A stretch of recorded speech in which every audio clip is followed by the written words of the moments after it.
Nah, because I know I got a lazy eye. We live, man. I got a lazy eye. Let me tell you something. You ain't. We live. Let me tell you something. Let me tell you. Kids are fucking so fucking truthful, right? I was standing out there. They can hear me.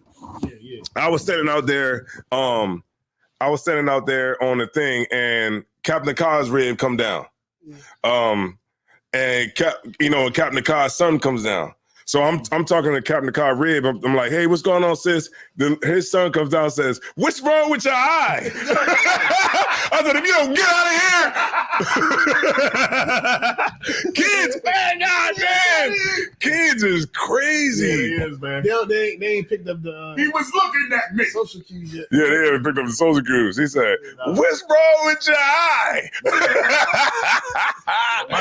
my son used to be horrible with that, man. I used to hate taking them. If anybody had a defect, you know what I mean, with them, it was like, oh shit. And it was always with the mouth. You know what I mean? Somebody always had some like real jacked up teeth or something. Right. And we wanting to smile at him. Mm-hmm. And he'll be like, ew, what's up with your mouth? Mm-hmm. I mean, you all gums. And he was like, damn. Yeah, kids are brutally honest. Kids are definitely brutally honest. But check this out, man. This is the Passover. You know what I'm saying? This is the Passover 2024, man. The 55th annual Passover post show. You know what I'm saying? With myself, Captain Isaiah One. Isaiah War. It's Captain Ariel. And we are Rudeness Speech, man. And we're going to give you all the rudeness from Passover, the Black Party. What else? The lamb slaughter. Lamb slaughter. You might have to tell us about that because I wasn't there for that. Feast of Unleavened Bread. You know what I'm saying? Feast of Unleavened Bread. Shout out to Captain Ashaparium. That's right. That's right. Shout out to the boots that I sold. Yeah. Big shout out. You know what I mean? How many? We got some people in here? Yeah, we got a couple in here. They trickle. Who we got in here? Real quick, but because we about to start the show. But who we got in here? Ain't nobody comment yet. They scared. All right, no sweat. So, I just want to say, make sure y'all stay tuned for the show. Get all your libations out, man. Get your wine out. How about that? That's right. Get your wine out. Get your grape juice out. Whatever it is, whatever you need to get yourself right as we explore this wonderful show that we're about to have. That's right. The 55th annual Passover, man, 2024 post-Passover show. Yeah, going right, man. With us, man. So go ahead and take us out to the intro.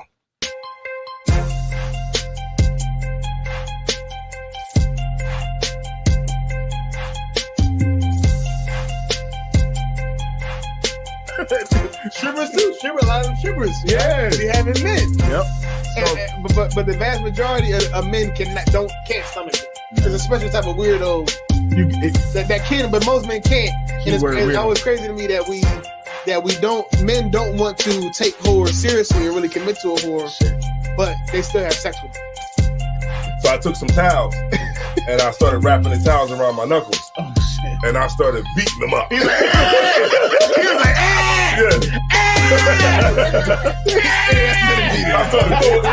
I started throwing them things. Look, like, I was fighting for slavery. You should go talk to him because talking to me, I'm gonna go tell him. right. Bitch, I never liked you anyway. I ain't like your ass no way. Take your ass home. I ain't never liked you in the first place. I've been waiting for this. Go ahead, say more. Tell me. I've been telling him you was a piece of shit. Let me tell you what this chick said. I told you about this bitch, Ariel.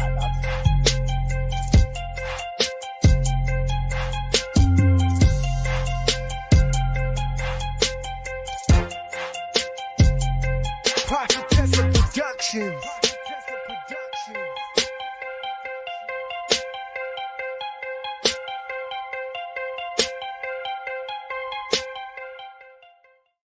All right.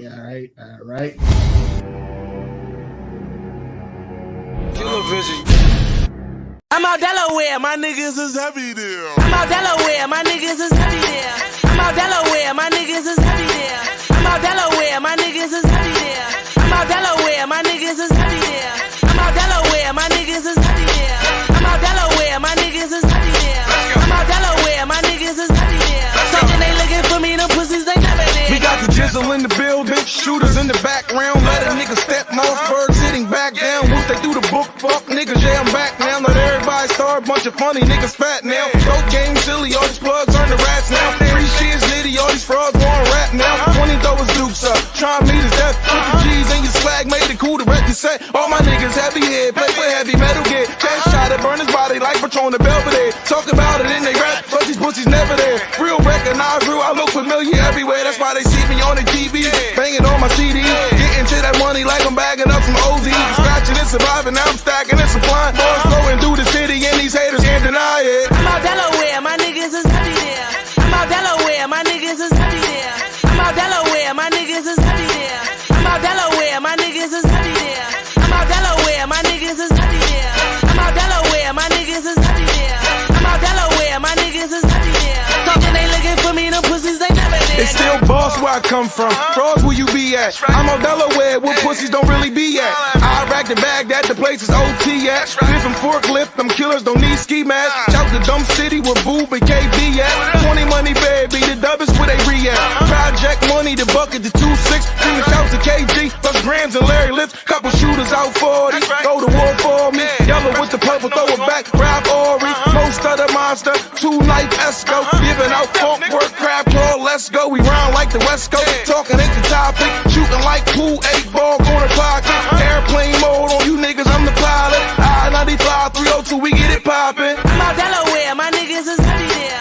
I'm out Delaware, my niggas is heavy there. I'm out Delaware, my niggas is heavy there. I'm out Delaware, my niggas is heavy there. I'm out Delaware, my niggas is heavy there. I'm out Delaware, my niggas is heavy there. I'm out Delaware, my niggas is heavy there. Talking they looking for me, them pussies they never there. I got some niggas in the box with the ox walking the rec yard. Doused to be near while they move on my baby Randolph. Certified goons all down for some shooting. Bill for John J, them crackers uptown roofed them. Can't forget Flies, Larry Lips, and G-Wise. Breeze what it is, all the ox and they salam. Northern been the same since Ant got all the time. Damn, JJ, you was triple, what you doing? The pig told him Damo, Bam got an elbow. Jerry took a peep for the 7, but got railroad. The feds grabbed repo, now I've kept the G-Do. Leak was getting money, but the Jacks miss Rico. Bert, that's my people, live by the G-code. Groove got 8, but they rock KG though. Box can't come home, Shan on death row. Moose shook the feds, but PA wouldn't let go. I'm out Delaware, my niggas is heavy there. I'm out Delaware, my niggas is heavy there. I'm out Delaware, my niggas is heavy there. I'm out Delaware, my niggas is heavy there. I'm out Delaware, my niggas is heavy there. I'm out Delaware, my niggas is heavy there. I'm out Delaware, my niggas is heavy there. Talking they looking for me, them pussies they never there.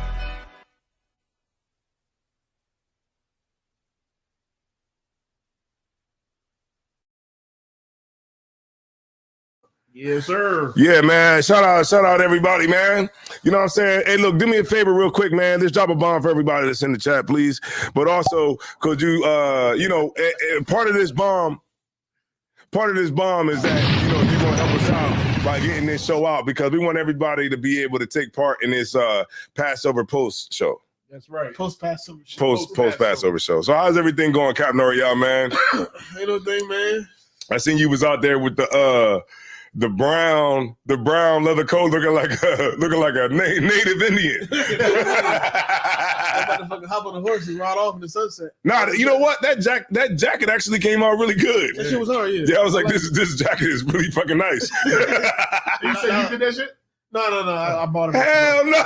I'm about to say. God damn. Well, look, make me one too, man. What the hell? Yeah. Like that, I'd be making it a killing. Yeah, we got Isaiah Warren here, man. Big up yourself, man. Put the camera on yourself, man. Let them know what's up. What's good? You in the building? Yeah, so how was your week this week, man? You know what I'm saying? It's a real rough week getting back from the Passover. What's up? Yeah. It was rough coming back because I didn't want to come back. Mm-hmm. You know what I mean? I wish I could have stayed out there forever, man. Right. Like it was an amazing time hanging out with the Akim, you know what I mean? Aqua Akim and everybody that was there. Being at Yatazar's room after like 2 a.m. Wait a minute, we was at a party, like we was in a okay. What happened? It went out? You turn everything off? Damn, man, you on some Urkel shit. All right. Get the fuck out of here. That's man. crazy. What the hell? That's crazy. You probably just went off. Yeah, I think so. No, this is court right here. Oh yeah, that's the cord for the camera. Yeah. I mean, but they turned the lights on too. Did it? Yeah. Just plug it in. What is on that? Okay, let me see. No, that goes to On this? This joint. Yeah. Look, I go to the. It's a circle. Yeah. It's a circle of life. Good night. How we gonna start that? Man, those big ass boots, man. God damn. Yeah, I don't even see no wires near him. I don't know how you Man, do that. God damn. This shit stretch across the room. That's all it wore. He said, look, let's just stop putting the camera over there. Right, look, man, it's too many damn. All right, man. Let me get up. That's a lot going on. I thought I was for the There computer. goes the 3 people that was in here. They all left. I thought I was for the computer. God damn. What's up? Oh, you know what? You might be right. No. What is that? Where is that going to? No, where the fuck is it? What's up? Don't go to. This is.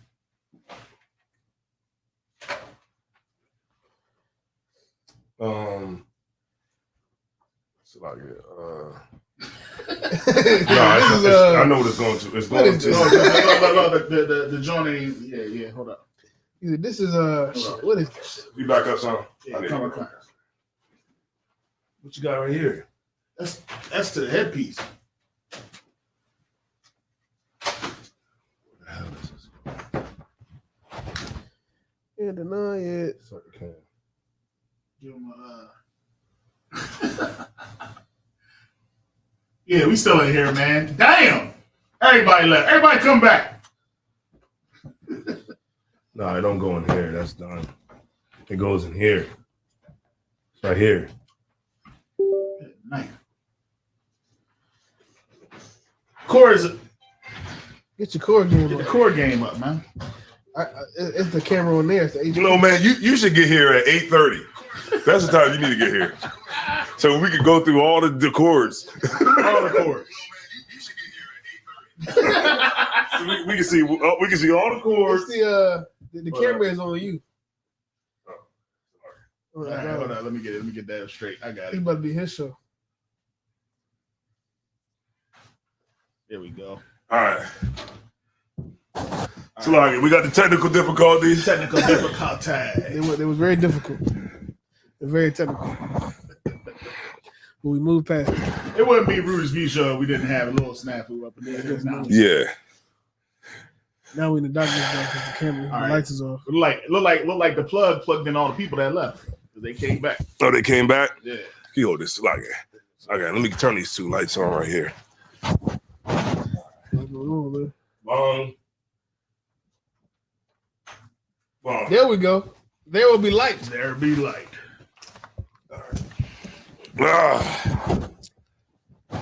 The water.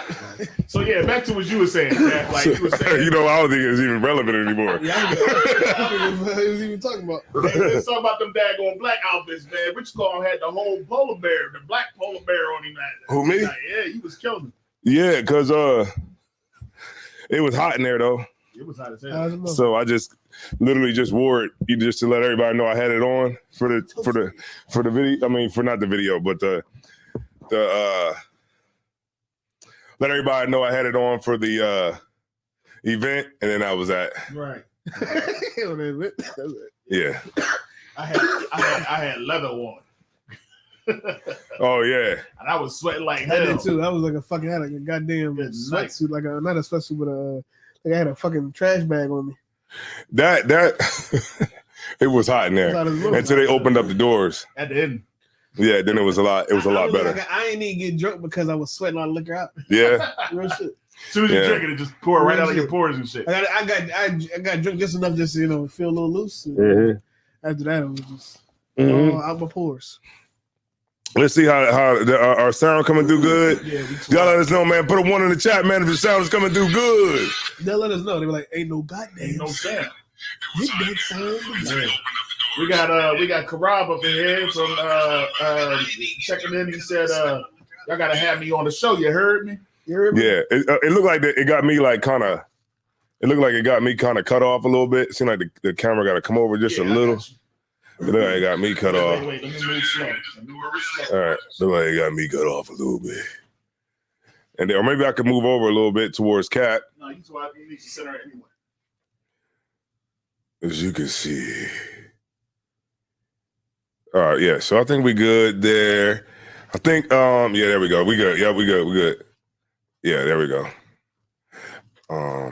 Yeah. So yeah, here we go, man. You know what I'm saying? Passover, 2024. The Black Party to me was dope. It started promptly on time. I will say that.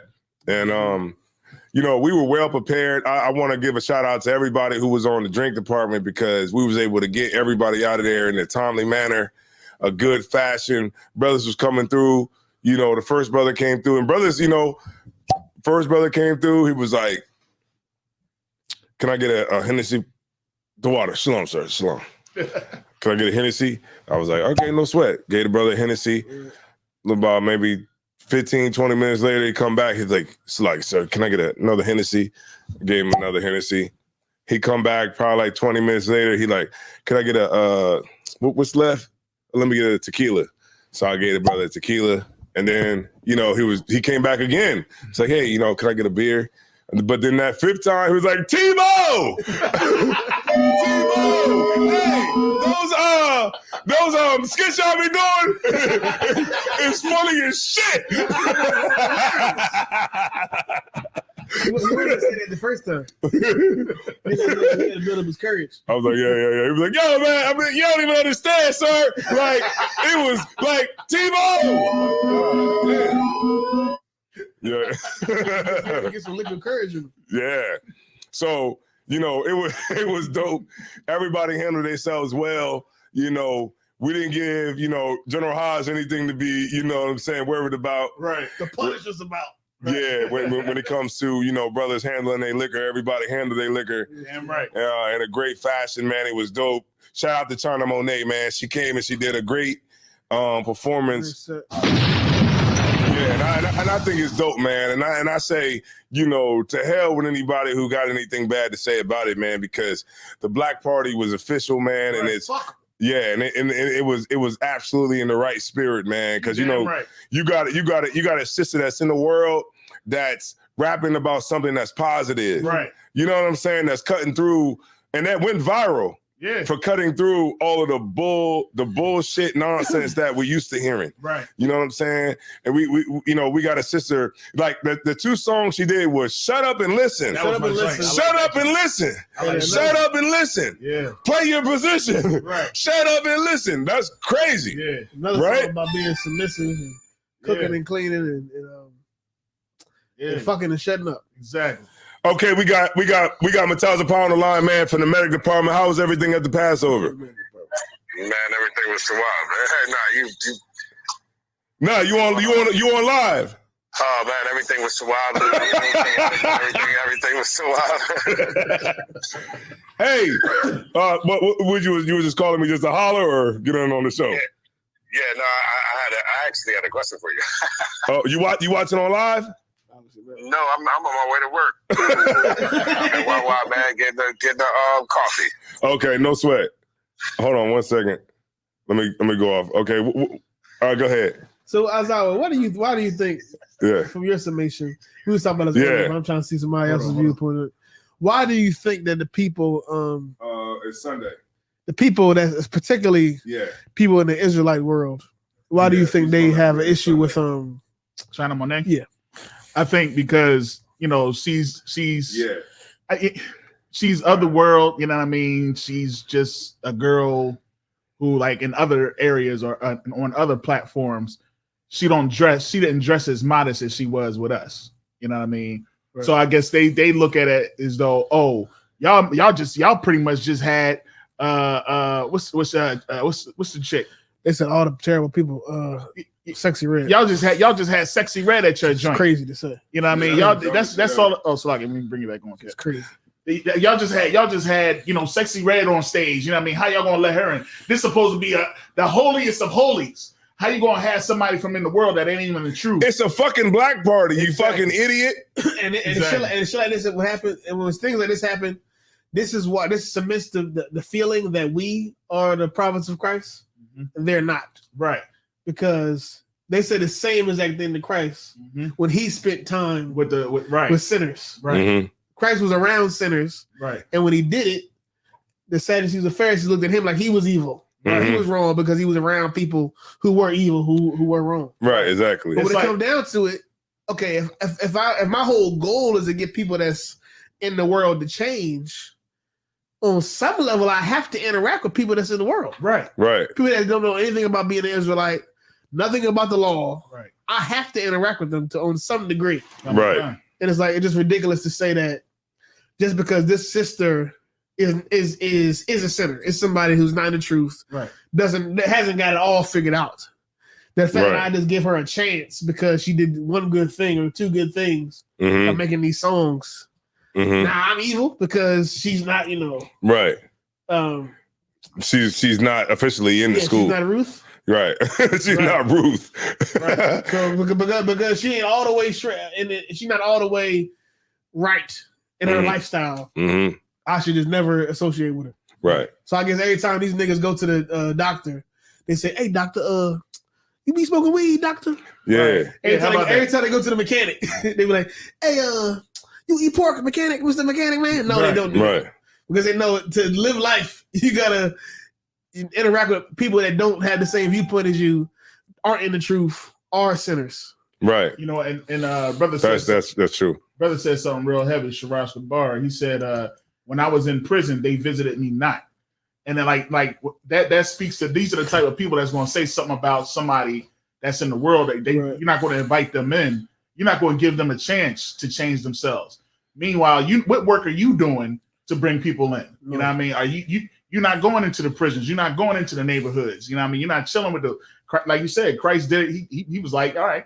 I'm gonna go ahead and bless this water for y'all. You know what I'm saying? And then I'm sorry, Salaki. No, what you bring out is heavy is you made me think about this point is like, the sister did 2 songs that was in line with what we teach. It was about being submissive to your man. Both of the songs was about a sister shutting her big mouth. Why? Because women in the world have big mouths. Talk too much. They talk too damn much. And it was talking about being submissive because women in the world ain't submissive. They're men. You know what I'm saying? Like it's a culture of men, women who want to be equal to men. Right. And so it was about a sister rapping a song about being submissive. And she said submissive. She said submissive women in demand too. Like, because the reason she had to say that was because we know what's in demand. Hoes is in demand. Hoes is in demand. Loud hoes. Right. But what she's saying is that, submissive women are in demand too. Right. You know what I'm saying? So don't forget about us. We out here too. Right. Because I cook, I clean, and I shut up. Right. Right. So I think the song was totally in line with what we teach, and that's why she was there at the black party. Damn and right. She could have came out there with anything on, but she came out there dressed for that black party out of respect for what we stand on. And that's that's heavy that you said it, because I was going to bring that up too. Because like I said, people will look at her page and stuff like that, and they'll see that she's been in places that we wouldn't commune. You know what I'm saying? Right. She dressed in ways that we wouldn't, and she dressed in ways that none of our women wouldn't. But you know what? She came up in there in that long black dress, right? And she was covered up neck to foot. Mm-hmm. You know what I'm neck to foot. No, he's ain't neck to foot. Only skin I saw was head and hands. With hands, head and hands. That's it. You know what I mean? And she looked glorious. You know what I'm saying? And a lot of our sisters that was there looked glorious. And you kind of wonder if people was there. It was like, I wonder how she gonna come. She gonna come with her belly button showing, and she gonna come with I don't keep the buck with you. That was everybody's worry. Yeah. You know what I mean? How's she gonna dress? Because people be like, oh, she came out here with that. Well, I guess it's okay for me to have my titties out. That ain't how it came. We accept it. They know exactly. And I don't think she even had to be told. She probably didn't. She already had that spirit when she called up to Commander General Yohana. You know what I mean? When she talked on the show. And she was like, sir, and this, and you know what I mean? So when she came in there, she had that whole, spirit. And what's be so crazy about, the spirit that a lot of people who come up against, that type of stuff, the spirit that they have is just like as if like they was never in the world. Right.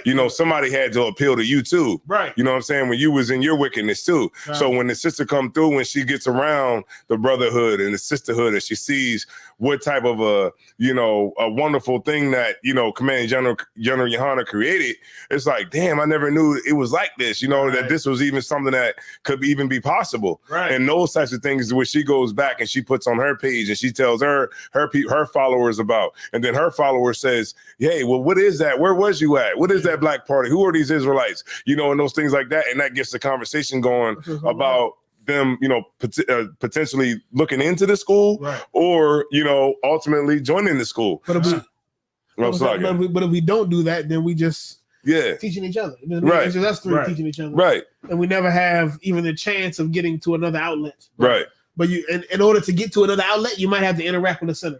And you know what's so crazy about it, sir? Like back in the 90s, what's the Wu-Tang Clan? Them niggas was on that 5% nation. Right. You know how many people they brought to the 5% nation from just music and just, getting people, yo, what's the math, son? Yeah, be like, yo, we 150, you know what I mean? And all that. Niggas was like, yo, what's the math? What's the science of the day? Niggas was on that because they had niggas that was in that was pushing it. You know what I'm saying? Like, and that's what we gotta be like too. We gotta be able to go into the world and be able to push our thing. You know what I'm saying? We can't be afraid of that.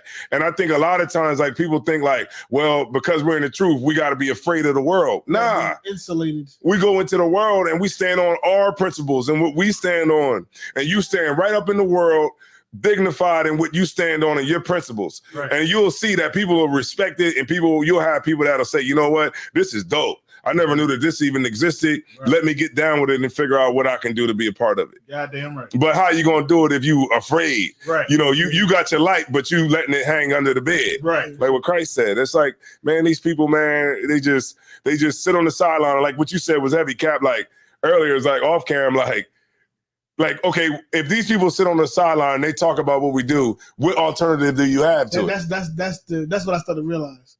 The majority of these people aren't even a part of a large Israelite organization. There's a few of them other than us. Mm-hmm. A lot of these motherfuckers that be talking shit, they like one guy on a keyboard with a headband on. Right. One guy with a scarf on. Mm-hmm. That read the Torah on Saturdays. Right.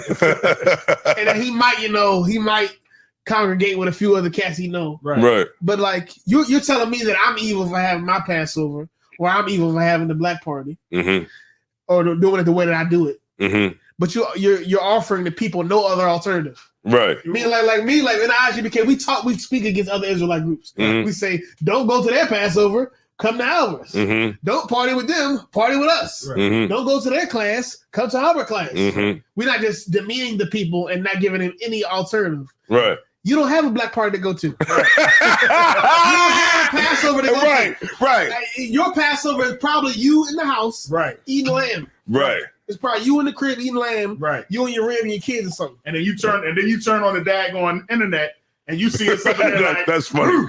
Yeah, like, you see some we out there partying. You see some brothers and sisters actually getting together. Right.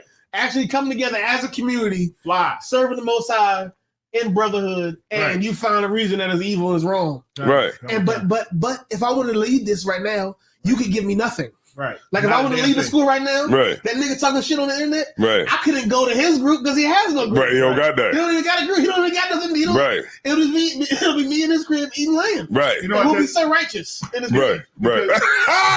Watching BMF. We'll be holding his vows. Right, watching Netflix. Eating matzo crackers. Right. Eating Passover while we watching BMF. He's sitting there with the remote like this, like, what you want to watch?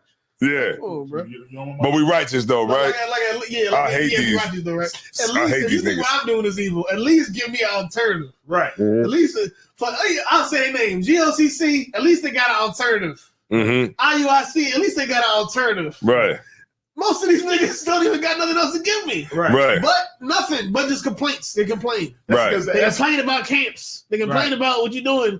But at least I'm organizing. At least I'm getting together with a community and building something other than me and a fucking keyboard. Right. Me teaching my goddamn self. Mm-hmm. Right. That's because a lot of put the camera in, sir. It's like that's because a lot of these dudes, they coming straight from the Christian church. Right. And they still their foundation is still you're not supposed to party. Right. You're not supposed to drink. You're not supposed to do any of these things. All you're supposed to do is sit down in the dark and study the Bible. You know what I'm saying? That's it. That's real shit. And the only time that you get with other people is when you studying the Bible. You know what I'm saying? And we don't get together and party. We don't go to the club. Go to the club. Why would I do that? Right. Why would I go to the club and deal with these nasty hypocrite women and these nasty men that's out here sinning? You know what I mean? But that's where Christ went. He went to where the sinners was. He went to the sick. You know what I mean? Because the doctors, they don't need no healing. You know what I'm saying? It's the sick that need the healing. How else could they change if they don't see you? Right. If the sinners are just out there sinning and never see you, never hear about you, right, never get contacted by you, nothing. How would they ever change? Right, because really a China needs somebody to say, "Hey, you want to come to our party?" Song? Yeah. So that maybe she'll see this very individual, but maybe one day she'll come to the party and see, "Oh, this is a whole nother thing, a whole nother community, a whole nother way of life that's righteous, that's together." That treated me right, and maybe I would have joined this. I'm not saying that'll ever happen, but I'm saying at least it's the effort. But if we never contact her and never asked her to do a fucking performance, then she's just any lady that raps, and that's it. Right. And we can never gain at least one person. Right. And niggas is corny. If I may, what they do is when they see us, that's what they see most of the time. They see us in the work. You know what I mean? They see us doing the work and everything like that. They don't see us relaxing, like rude and speech. Right. We gotten so many compliments about the rude and speech, John, because this is us laid back, and people don't get to see this side of the UPK a lot of times. So people that's in the world, they don't know that we be in the club. You know what I'm saying? So when they see us at an event like this, they're like, "Dang, I can do this." Well, let me see what's right and what's wrong. Because these brothers is up in here, they party, they have a good old time, they drink, you know what I mean? They not howling crazy. I gotta worry about getting robbed. Right. You know what I'm saying? I gotta worry about somebody looking at my man or looking at my woman, you know what I mean? Whatever have you, you know what I'm saying? So it's just like, or most of the times I ain't got to worry about nobody stealing my woman. Because it be some women and we can't look. Because we're in the right roses. Right. Yeah. And at the end of the day, man, you know what I'm saying? Like, I realize, man, if you ain't popping, you know what I'm saying, you ain't gonna have no haters. But if you are popping, you definitely gonna have haters. But the reality of it is no matter what a hater come at us with, no matter what they could say or whatever, we still growing, we still moving forward. You know what I'm saying? We still ain't gonna stop. And each year our Passovers get bigger and bigger. Right. You know what I mean? Damn right. So it's nothing you could do because we're on a trajectory that the Lord set in place. So it's nothing that nobody could do about it. Right. All I could do is just keep standing strong, not dropping my sword, you know what I'm saying? And just keep moving forward and trying to wake these brothers up, because what I do know is that not only are we at, having a black party where we having a good time and we relaxing and we chilling, you know what I'm saying? We still going to, food programs. We still going. Right. We even had a march in the projects, right? In the projects. A food drive in the projects. Like, that's crazy. To the brothers that was able to make that. Closing drive. We still working, we still doing it. It's just like, I realize at this point is like, we're in the truth. Really in the truth. And when you're in the truth, you're with your brothers and your sisters through every single facet of life. Right. You get my point? Like, we're together when we working, we're slaving. We're together when we communing and we having high holy days. We're together when we at a party. We're together when we, you know what I'm saying? When we at the high holy days. We're together when we at the store. We're together when we at the hotels chilling in the lobby. Right. We're together all the time because that's how family rolls. Damn right. You know what I'm saying? Like, and I don't think that somebody that's not in the truth, somebody that's not in the truth can't understand that. Right? Because they just don't have that same level of brotherhood and sisterhood. Right. A real brotherhood, a real sisterhood rolls together no matter what we're doing. Damn right. Because we prefer each other over everybody else. Damn right. And look, if it has to be anybody else or my brothers and sisters in the truth, then I'd rather it be my brothers and sisters in the truth. Damn right. Right? Because that's what Commandant General Yohana put down for us, man. The foundation of the school is brotherhood and sisterhood. So fuck everybody else. That's just really how it goes. Right. You know what I'm saying? It don't have to be that way. We would rather you come. I was gonna say we would rather you come out and have a good goddamn time and stop running your damn mouth.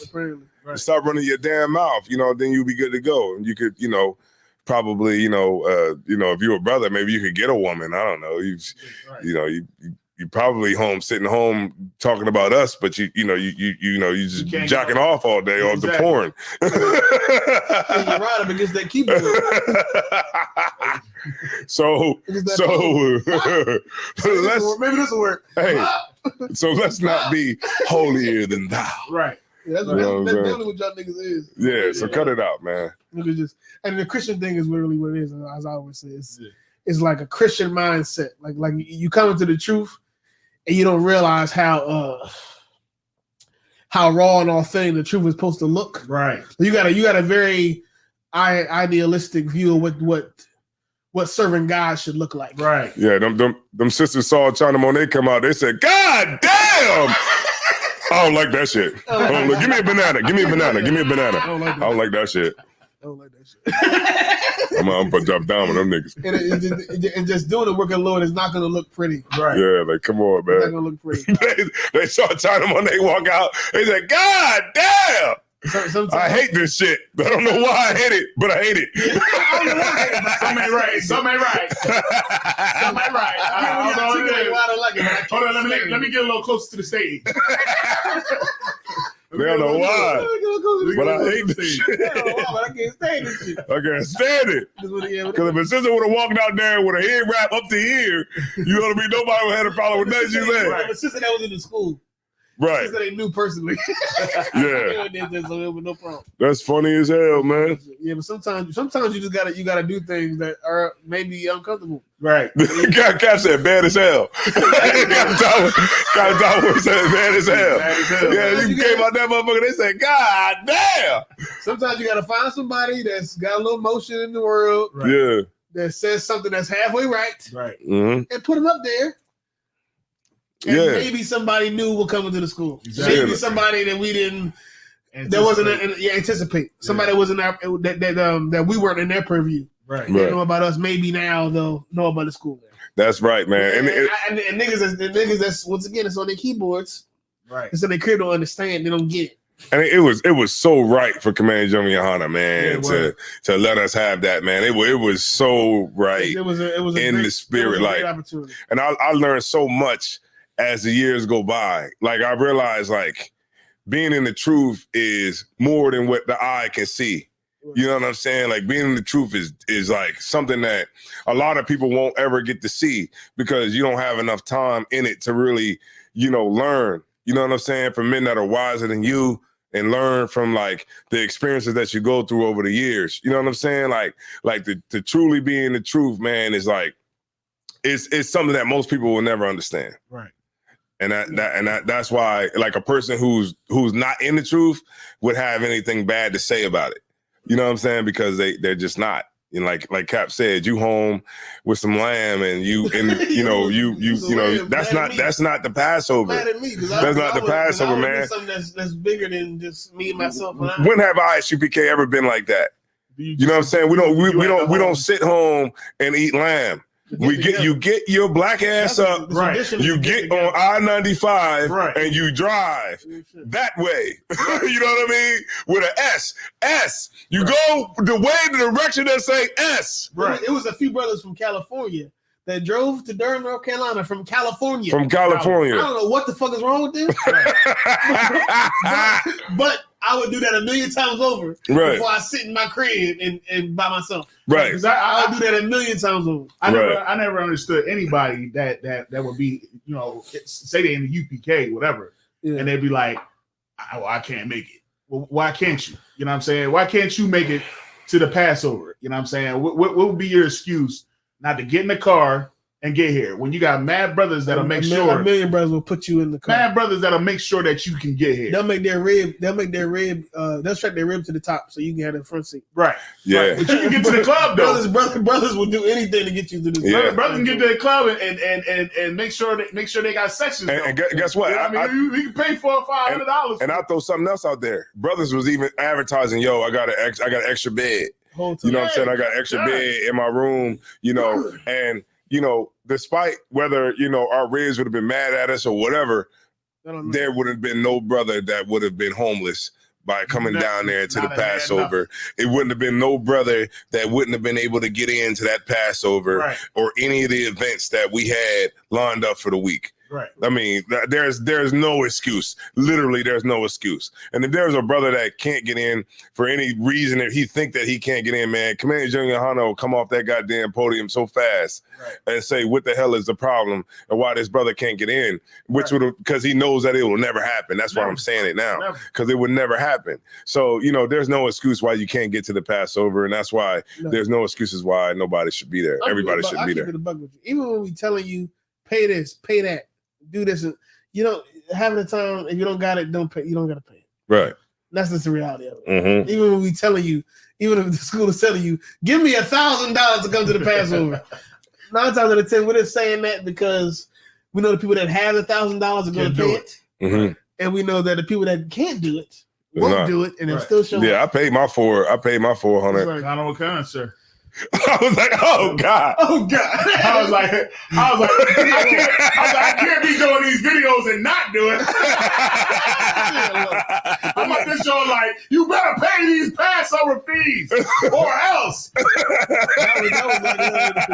That was hey, I was like, they using me. That was our imitating life. Right?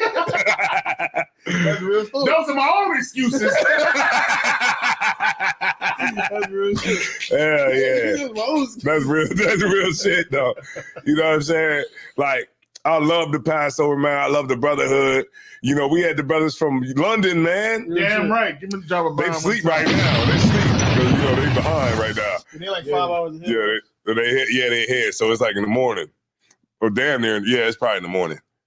Early morning. But I got a request to talk about something. What's going on? We about done with this, bro. Yeah.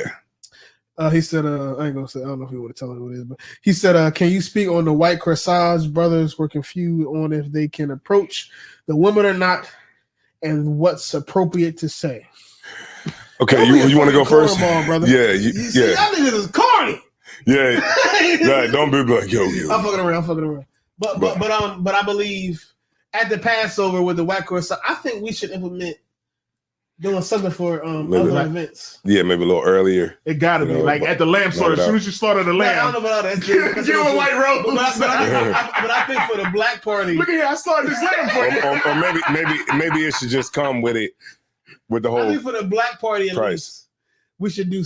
Should be some. Maybe it doesn't have to be the white rose. Maybe something else. But it should be some signifier. Like, saying, "Oh, she's single." Like, say some shit like all the single ladies in the house.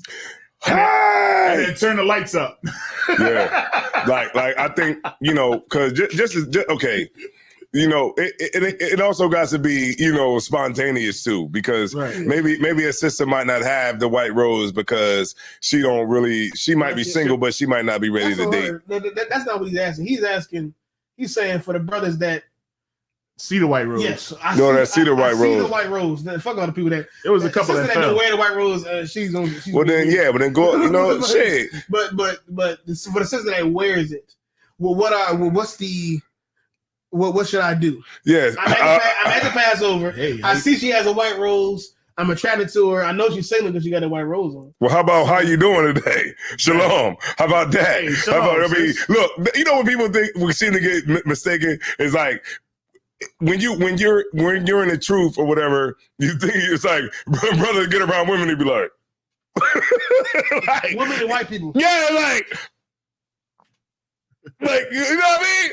It's a woman, it's a female. You go up to her and she going, and you say, "Hey, shalom, sis, what's going on?" Right. You know what I'm saying? Like, you know, hey, look, sis, you know what I'm saying? Blah, blah, blah. Hey, look, you know what I'm saying? I was checking you out or whatever. I just wanted to see, you know, if you was ready, if you wanted to court or, you know, blah, blah, blah, what you was dealing with, what you on. You get my point? But it ain't got to be like.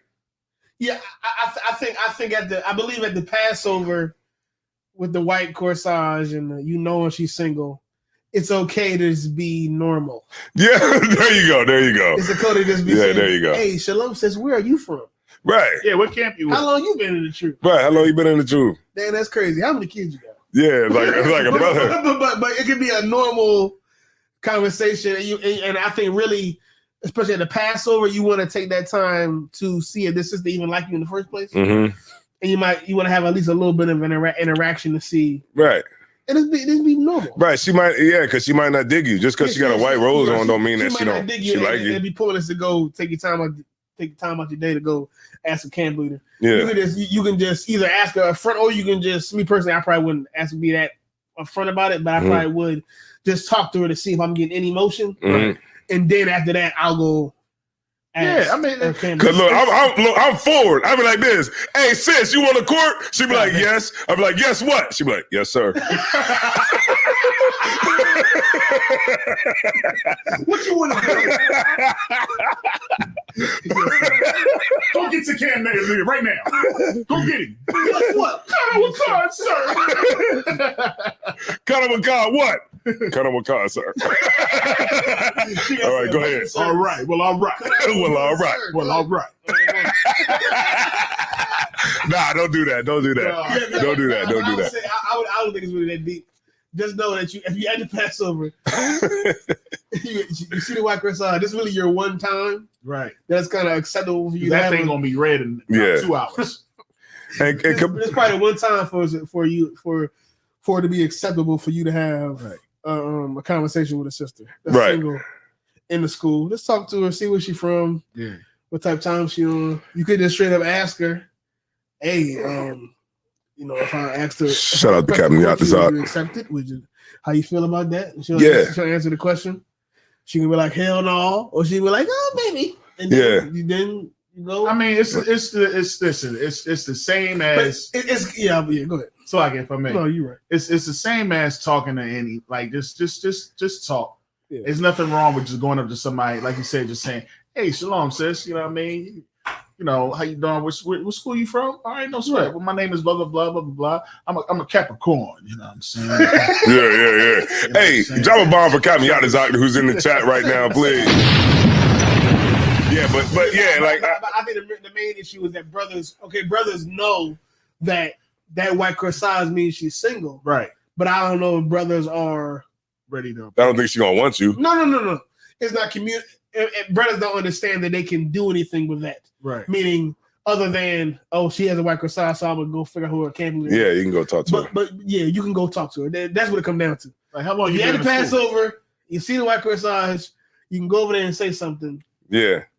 And then from that conversation, you'll probably you'll surmise whether or not you should take the next step of I'm Captain so and so, Officer so and so, assisting your camp. I like her. Could I quote her? Right. Go over to her, man. Be like, yo, sis, you want something to drink? She be like, yeah. You got a cup? Be like, all right, where your cup at? She be like. Cat, she be like,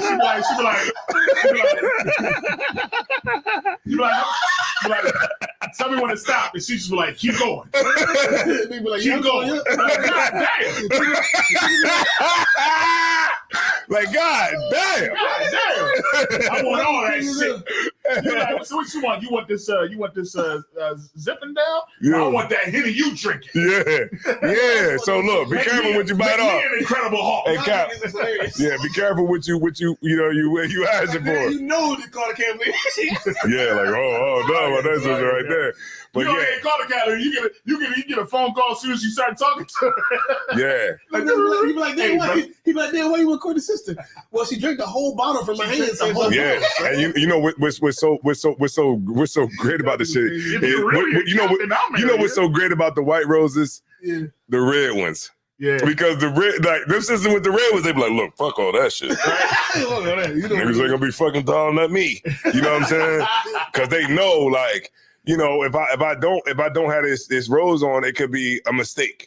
Right. A brother could make a mistake and say, hey, what's going on with you or whatever. It's kind of and it's not like it's a mistake, meaning that, you know, maybe we got brotherhood. So, you know, we're not trying to crack on your rib or nothing like that. We just don't know. Right. We just don't know. So it's good to have those, the red rose and the white rose, so that you don't make those same mistakes. Right. But also, you know, some of these sisters that's in here, they looking for men, you know what I'm saying? They looking for, a Lord, you know what I'm saying? And if you can be that brother that can, you know, take up that responsibility, because it is a responsibility. It definitely is. If you the brother that can take up that responsibility, then why shouldn't it be you?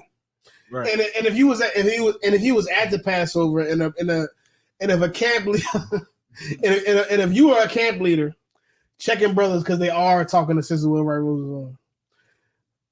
I got a joke about that.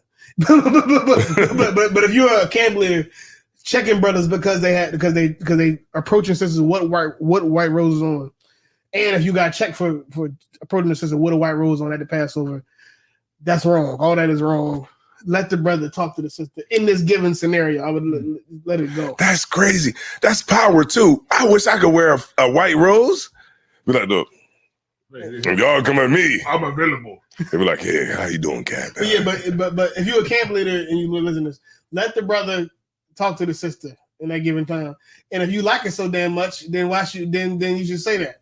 Yeah. But let the brother talk to her.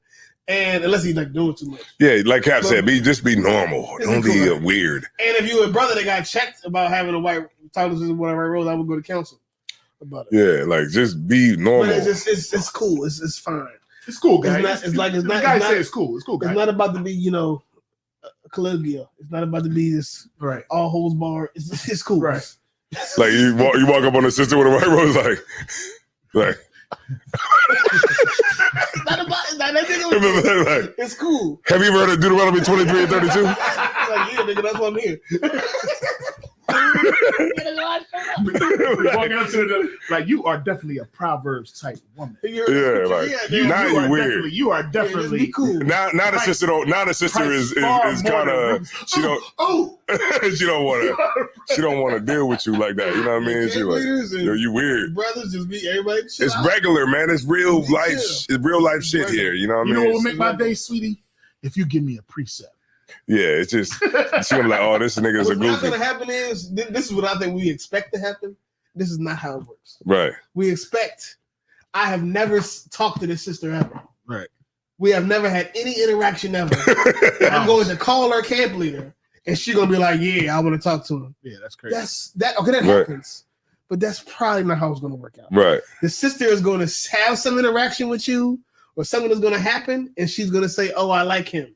Yeah. Or vice versa. Right. But the notion of I'm on Facebook, I'm at the Passover, and I see her this on one time, right, and then go ask her camp leader, and she don't know me. You ain't that special, brother. Right. She probably ain't that special either. Right. What's more realistic is that you're gonna have some level of interaction. It was love at first sight. You're gonna have some interaction. Talk to each other, hear each other's voice. You ain't know the bitch's voice sounded like. Right. You call the camp leader. What does the bitch voice sound like? What do we sound like this Iowa? Right. That'd be crazy. She'd be like, "What's up, man? What you trying to do?" Hey, I'm trying to drink. What you trying to do? Right. And the Passover is giving you that little window. Right. To hey, go over there, man. How are you today? Go ahead, put your game down. After that, you can surmise. But yeah, no camp leader should be checking you about that. Yeah. And you shouldn't be acting weird about it. It's cool. It's fine. Yeah, put your game down, bro. You should put your game down, bro. Yeah. Like, why you acting weird, bro? He's like weird. All right, man, we got Kazak Ahmad is watching, man. Drop a bomb for Kazak Ahmad, please. Kazak Ahmad.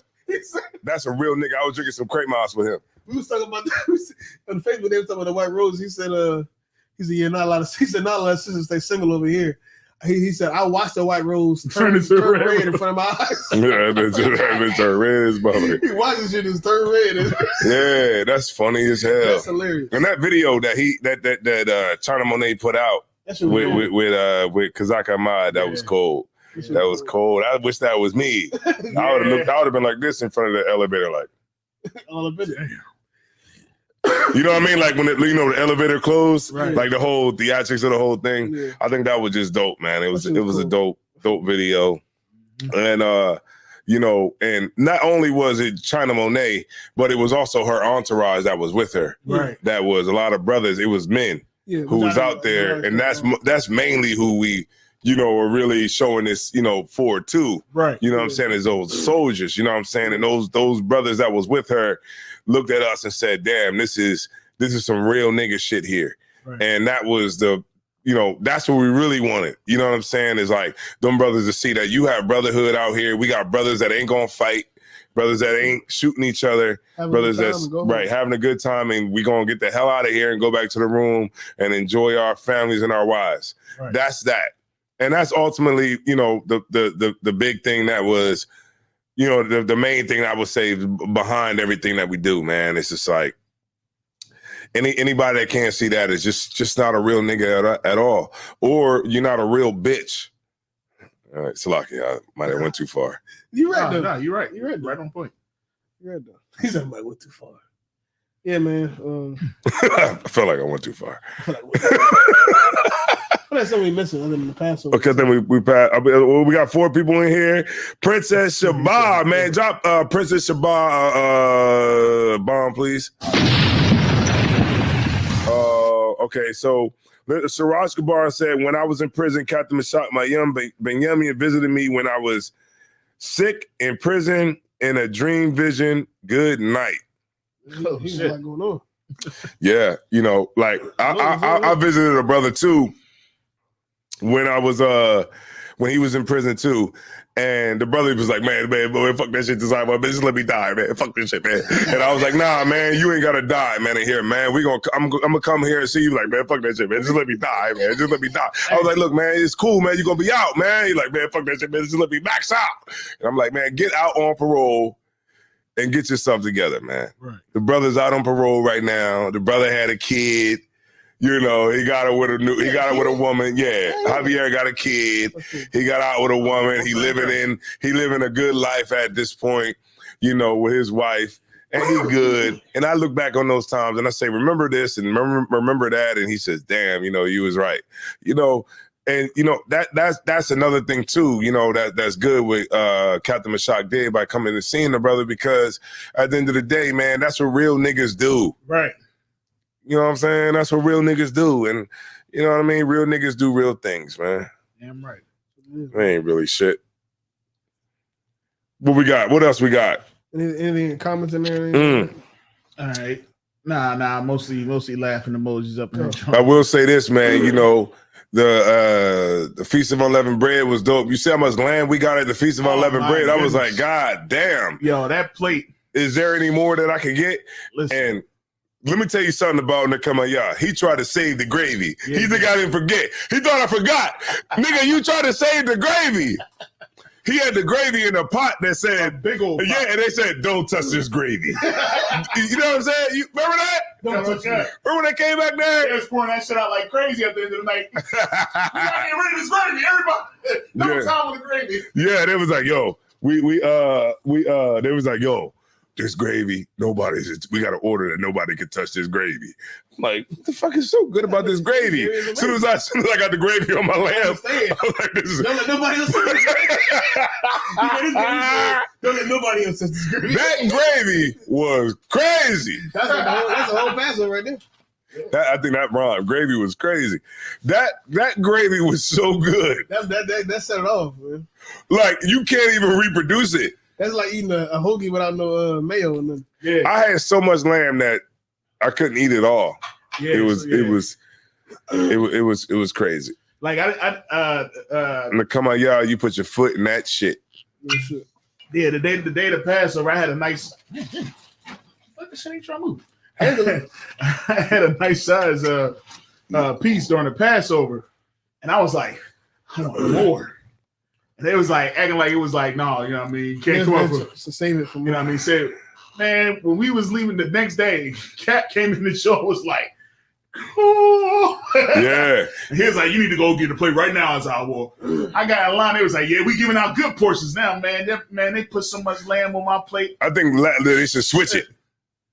Yeah. You know what I mean? Yeah. I'd have took the Passover plate for the Feast of Unleavened plate. Yeah. You know what I mean? Meaning the Passover plate be heavy. Yeah. And the Feast of Unleavened Bread. Be light. And then that way I can go home with something. Passover night, I go home with something. We go back to the hotel and I get it on in the lobby. Right. We'll be like, look, get out of here. Right.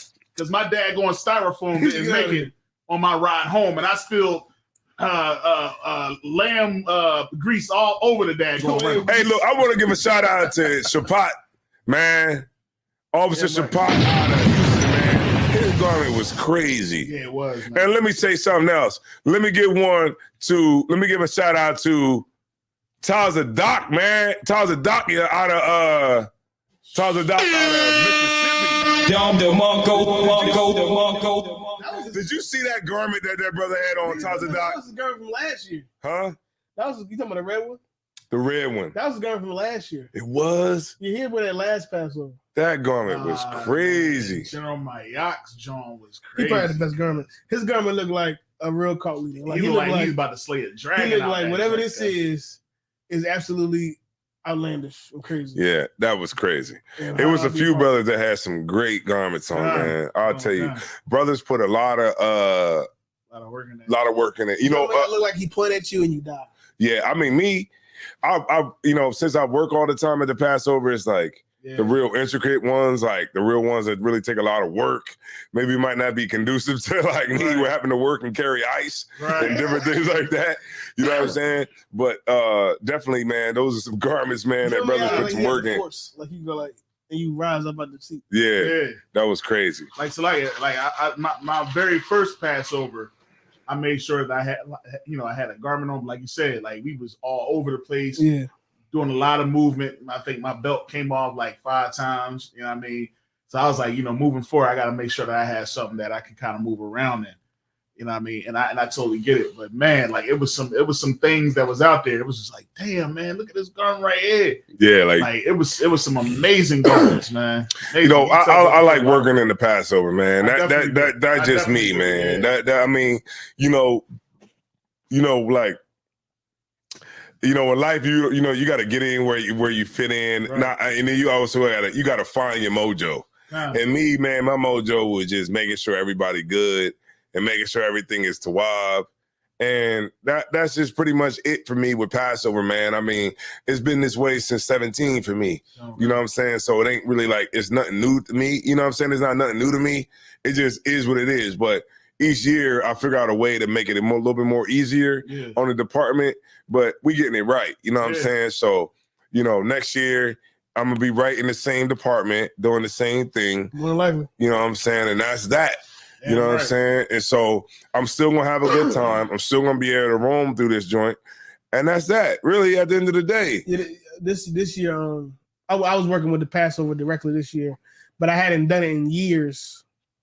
Okay, before COVID, I was doing it with Joe Muhammad, cooking the lamb. Mm-hmm. We cooked the lamb. We cooked it out of the crib. And I was, I can only imagine how crazy that was. Especially the last couple of years, bro. Yeah. It was rough, bro. Mm-hmm. It was bad. It was like even before the whole traveling thing happened, when traveling far away from New York. It was like, okay. I was telling him, like, okay, we gotta bring somebody else. Right. We gotta bring somebody. Do this shit. Right. But he don't want nobody at the house. So we didn't have to, this is because it was coming too much land. It's too much. Yeah. Like I'm cutting, like the big ass bags of onions. Yeah. Like 2 big bags, and so I gotta cut all of them. Like a crazy amount of shit. Right. Like up for 2-3 days just trying to cook it. Right. So I was doing that for a while with him for years, but then as long as I can remember, up until COVID, and then once COVID happened, that's when the Kamiyah started doing it because we started going away from New York, doing it other places. So I was free from any Passover work for years, but then this year I got back on it, and I realized this year I realized why I wanted to do it again, do some Passover because it's like it's so much work that goes into on the front end, so much preparation and things you got to do. And it's just beautiful to see it come to fruition. It's beautiful to work for months and weeks and days and stay up and lose sleep. And then the last few days, you see everything come together. That shit was. I was on that bus. I was on that bus drinking. Yeah, that's what I was doing on that bus, getting drunk. That was genius, sir. Like, cause we was about to drive all the way down. It's me and you, Cat, and then Captain Zion. I mean, it's like Captain Tower and Cat Ari. I was like, man, y'all might as well go on the bus. Y'all can drink the whole time. It's only gonna be y'all on there. I saw you was. And I was like, yeah, but we got all this waters to put on. He's like, we could store it on the bottom of the bus. I was like, Cat. I was like, Cat. We can store it on the bottom of the bus. We can drink on the way down there. He was like, yeah. All right. Man, we got on that bus, and that was it from there. Mm-hmm. Not having to drive is great. Yeah, that was amazing. Not having to drive, especially it was an hour and a half. It was a solid hour and a half. Then we was gonna have to drive all the way back. Shalom, sir, Lord Christ. We on the show. I was just wanting to, get you in here, you know what I'm saying, to talk about the buses. You know what I'm saying? And how amazing it was to get drunk on the way down. to get drunk on the way down there. You don't mind if I put you on speaker? All right, most high ground. We got hey, look, drop a bomb for Captain Tom Ward, man, who's in the building. Shalom, my dude. Shalom. Shalom, sir. Hey, I was just telling everybody how great it was, because Captain Ariah, he was talking about how, how he got back into, he was cutting them onions. He was cutting bags of onions for the, before the lamb, you know what I'm saying, to get the lamb in preparation for that, for the Passover. But, he said, like, he said he was talking about how, he got back into, working on the Passover, and then just seeing how everything comes to fruition the night of the Passover, and all the hard work that goes into it. Hell yeah. He was an integral part in putting that transportation, the department together, man. Yeah, I mean, a couple things that we gotta work on. Yeah, I mean, myself, with the department, but man, he did it. Yeah, he did an excellent fucking job. Yeah, the brothers, got it on, man. Yeah, we got there and back safely. It was orchestrated correctly. Yeah, Kind of a con. Yeah. It was a very good move. And the liquor was good on the way down. I want to say that too. I know we got to be professional, but it was extra season. Look, the liquor was spectacular. Not a sober brother or sister on the bus that we was on. Got him a con, sir. Got him a con. That was and it was so dope the way, like, we pulled up. Remember, Cat? We pulled up and you was like, man, y'all driving down there, man. Y'all better get on this bus, man. Right. And then we got on the bus. We was trying to get everybody. Yeah, Israel. I figured this out a couple years ago. Israel likes to come and go as they please. Right. They don't want to be held to nobody's standard of leaving and going. That's they don't want that shit. Concert. They'd rather drive 2 hours on their own than to get on the bus that's going to take them this up. And let me tell you something, man. Cap was on it, man. Captain Taro was on it. He said, look, man, I run this shit. Go to the liquor store, get some liquor. These buses ain't going nowhere. And then we was at the liquor store, and then they was like, yo, these buses about to leave. Cap was like, shit. They try. Look, the bus driver tried to play me. I had to tell his ass, look, ain't nobody going nowhere. We're not going nowhere. You gonna just wait. You gotta just wait. Nigga, I was like, yo, we need to get the fuck out of here. It was only 6 of us on that motherfucker. What the fuck you didn't rush for? Yeah, Cap. Yo, we was on the bus. That bus driver was trying to get the hell out of there. Yeah, he was. Yeah. Look, man. Look, fuck that. I told the brother Kwame, my pa, I said, look, stand in front of that motherfucker. We're not going nowhere without desire wine. Yeah, cut him a god. Yeah, they called us. We was at the liquor store. They called us and said, hey, look, the bus driver was talking about he ready to roll now. Abadja's still in there looking for his plantation liquor. Abadja got some liquor that I've never heard of ever. Yeah. Abadja got some liquor I never heard of ever. Oh yeah, he got the plantation rum. Plantation rum. Shit from the cotton field. He got some shit that was drinking in the field. That shit tastes like tears and cries. Yeah. The bitch might be drinking. But what I wanted to say was, Cap, you know what I'm saying? We recognize you, all the hard work you and Cap Nariah put in. And I will say this, Cap, I'm never driving my car to the Passover again. Ever. Look, we shouldn't.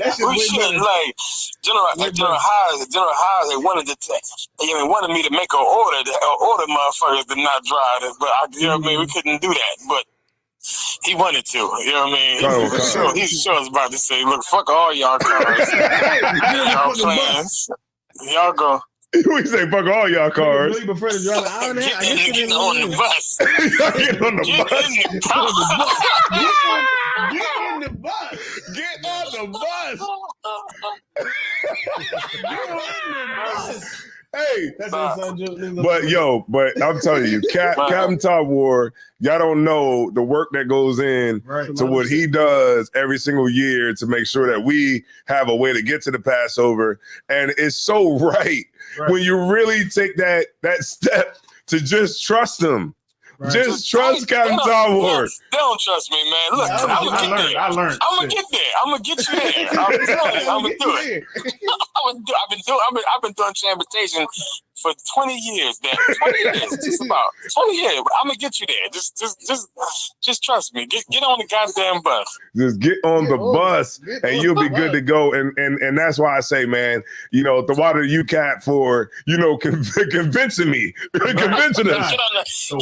You was fighting against me this night. You was fighting against me. No. Look, man, this gonna leave me. I'ma just drive. I'm like, ain't nobody on this motherfucker. like we had, like Commander Yohana had 6 coach buses, paid a shitload, man. But brothers like to drive. It's all right. It's all right. They like to win. It's all right. Feel the wind in here. So, but say it again. I said they had to feel the wind in here. Right, like, look, man. They had to feel the wind in their hair. We had to feel the wind in our hair. Yeah. Right. I want to listen to my own music. And when ain't no part. I'm sorry. You were saying something, Cat? No. I didn't hear. I couldn't hear what Isaiah was saying. No. He was Calaria say they wanted to feel the wind in their hair. You know what I'm saying? They want to feel the wind in their beard. Yeah. Come on, man. Get on the bus. And guess what, man? Let me tell you something cold, hardcore Cap told us. I said, Cap, man, we got a, you know, I got a department. We got to get water out of here. We got to get the wine. Cap said, put it on the bottom of the bus. Come on, I said, damn, that is real shit because I never thought about it like that. We had way more room. Right. We can get everything on the bottom of the bus. Everything. We pay for that part too. We pay for the whole bus. Yeah. Yo. You know what I mean? The top and the bottom of that motherfucker. Hey, look, we get there and the bus driver got to wait for us to unload. Yeah. Well, help us out then. God damn, we got the white man over there unloading the damn bus. Put his ass to work. Put his ass to work. But all in all, man, I want to say thank you, sir. You know, thank you for, you know, making a way for us to get there and making me see the light. Right. That's right. Because from now on, I will be riding that bus. That's right. That's right. General Haas called me. He said, man, I should have been on that motherfucking bus. General Haas ain't get on the bus. Hold the fuck up. Yeah, General Haas was like, man, I should have got on that motherfucking bus. General Haas, hey, Side as hell driving back. Yeah, General Haas was like, God damn. Hold up. Never mind. Yeah, General Haas was like, man, I should have got on that motherfucking bus, man. God damn. Because, you know, once you done, you done the Passover and you realize, damn, I got this ride back. You know what I'm saying? That's the worst. That ride back was rough. Yeah, especially that far. You know what I mean? Like, especially that far. Like, even like if it was close, that's understandable. But that far, man, just hop on that motherfucking bus, man. And that was amazing. You know what I'm saying? Cap, you did a great job. You know, Captain Ariel did a great job. Yeah, and I just want to say on this show, we're going to give y'all, you know what I'm saying? Y'all just do, man. And just telling everybody, man, next year, you know, damn. Get on the bus. Get on the bus. Just get on the bus. That's all. Leave your car at home because, look, you can bring your liquor. We're going to do a video. We're going to do like a video. They done fucked up now though, cause I'm getting less buses next time. It's gonna be 4 buses, and that's when it's gonna be crazy. Yep. Like they're gonna be mad as hell. Everybody gonna be on the bus. Drive when they don't want to.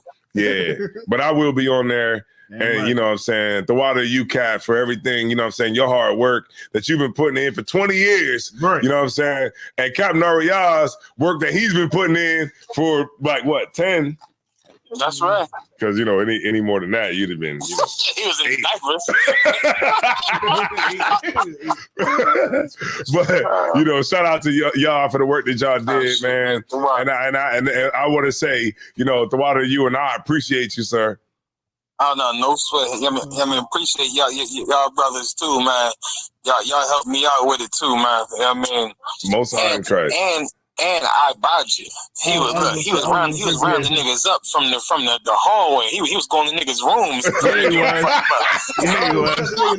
Yeah, Baja, like, look. He was guilty niggas on that bus. That's one thing about Abaja. When he get an order, like there's nothing else that he's into it. Yeah, he's into it. He's into that order. He went on each floor from the 4th floor on down. Each door, each room. He hear somebody laughing in their room. He started yelling outside the door, telling them to get on the bus. He wasn't playing no games, man. Concert. He started getting strange. There's a brother in the wheelchair. You know, it's like, we can get him on. We're gonna have to carry him. And let me tell you something else heavy before you go, sir. You know, it's like I didn't mean to hold you up, but no, you good. You know, one thing too is like, you was there, like working. You know what I'm saying? Like that's the part I wanted everybody that's listening to see, and everybody that will listen to be able to see, like that you was there working. You know what I'm saying? Like you could have went to the Passover and said, "Look, man, you know, another brother could, you know, do all this and do this work and just report back to me." But you was there. You know what I'm saying? In the trenches, making sure that everybody could get a ride that needed one. Right. You know, of course, you know, of course, brothers turned it down and sisters turned it down, but it's not because you didn't try to get them to get on it. Right. You know what I'm saying? And, you know, Commander Junior Hanna, he had that bus there. It was up to you if you wanted to get on or you didn't. There you go. You know what I mean? But it was there, and you was really putting that work in to make sure that every brother that needed to get on that bus could have gotten on that bus. Right. That's right. And, you know, the water to you for that, sir. No sweat at all, man. The water Commander Junior Hanna, man, like he I know he's the head of the school, and I seen him. It's a famous picture we got hanging up in the school in Philly. It's a young brother. I think at the time he was like an officer of 1,000 or something like that. And he was speaking, and somebody started coming to the front of camp. Commander Junior Hanna grabbed his staff and stood and held posts in front of that brother, to where it was. I was young at the time too. I didn't know what the fuck. I'm looking at drum. I'm like, yo, what the fuck? Should I do something? It was, it was weird. It was like a weird situation, man. But Commander Junior Hanna sat and he grabbed his staff and held posts in front of for a young brother, man. Which is like that's the example that's set, man. You know what I mean? I'm gonna say this, man. Anybody who wasn't at that damn Passover, anybody who was not at that Passover and claiming they won West, man, they not really won West. They not won West, man. And that's all. That's it. Right. Salat. That shit like that. You know what I'm saying? I just want to let you know on this show we appreciate you. You know what I'm saying? And all the work that you put in, because I see the behind the scenes. Right. And I want to thank you for everything that you put in, everything that you've done and the work that you put in, sir. It's like it. No sweat. Hey, y'all, man.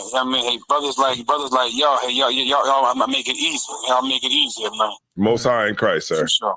Yeah, so I ain't gonna hold you up because I know you. Look, Captain Oriel, he's scrolling now. That's his way of telling me that, hey, look, nigga. Wrap it up. Don't sweat it all out. Cut it with God, sir.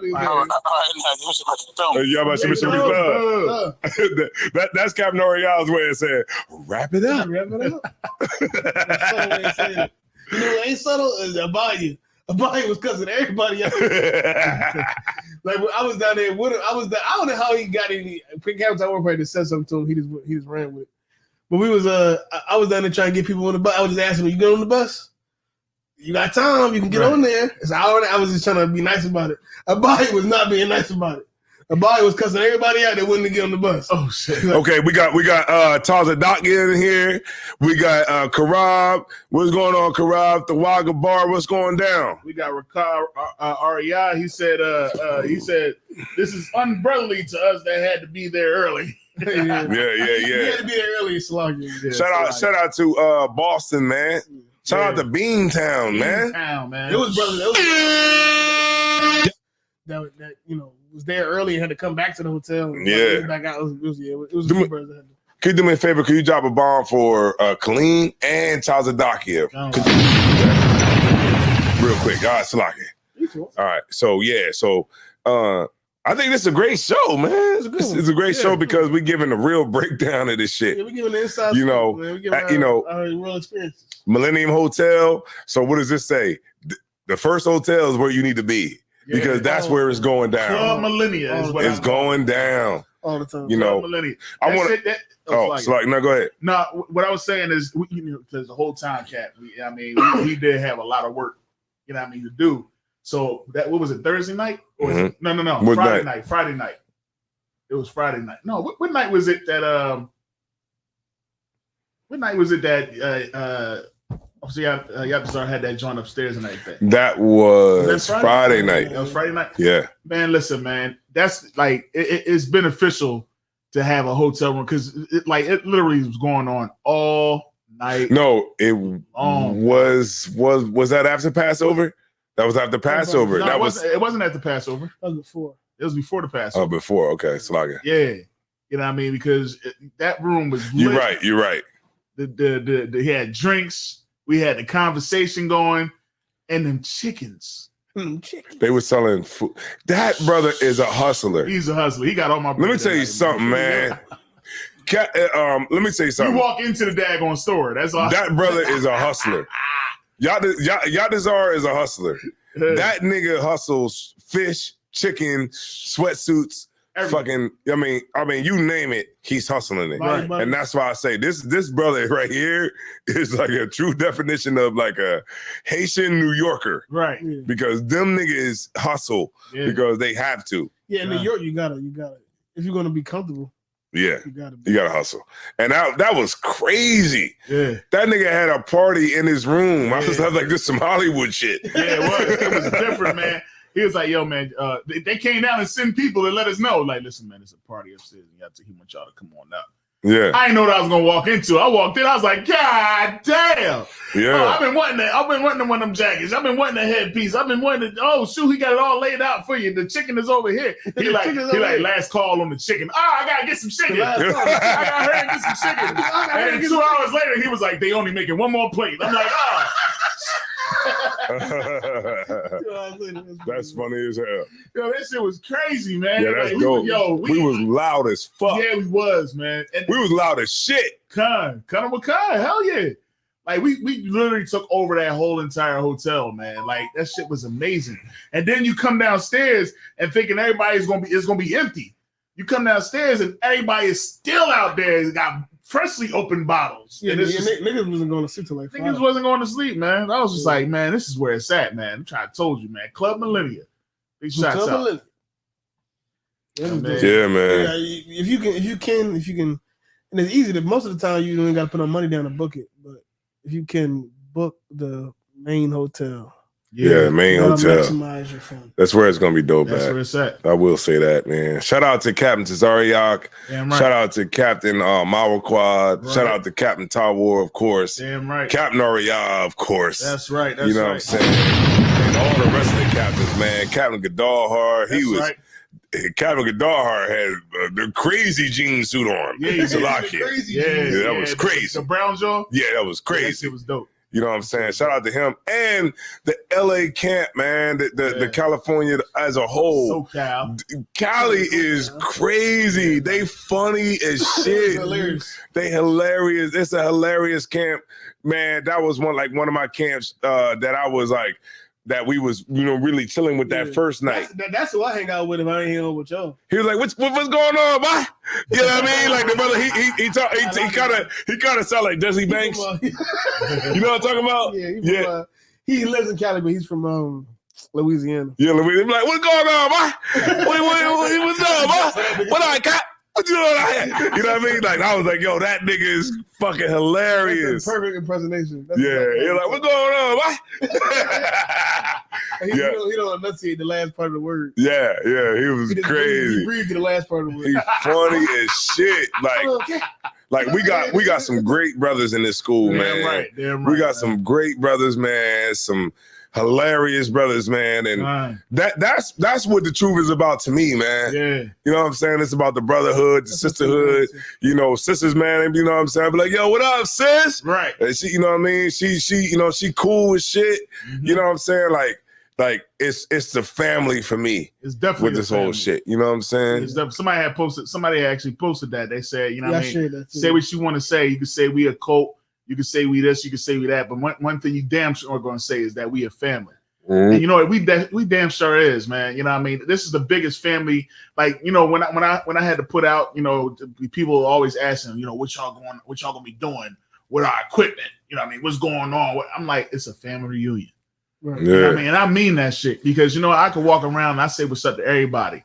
You know what I mean? You could talk to strangers. That's what you should do. When you come to these events, you know what I mean? You shouldn't just hang around the brothers that you know. Go and introduce yourselves to brothers that you don't know. Shit, you know Cap ain't talking to us the whole time we was down there. The whole week I saw Cap on Sunday. Cap just sat down next to me. I was like, oh shit.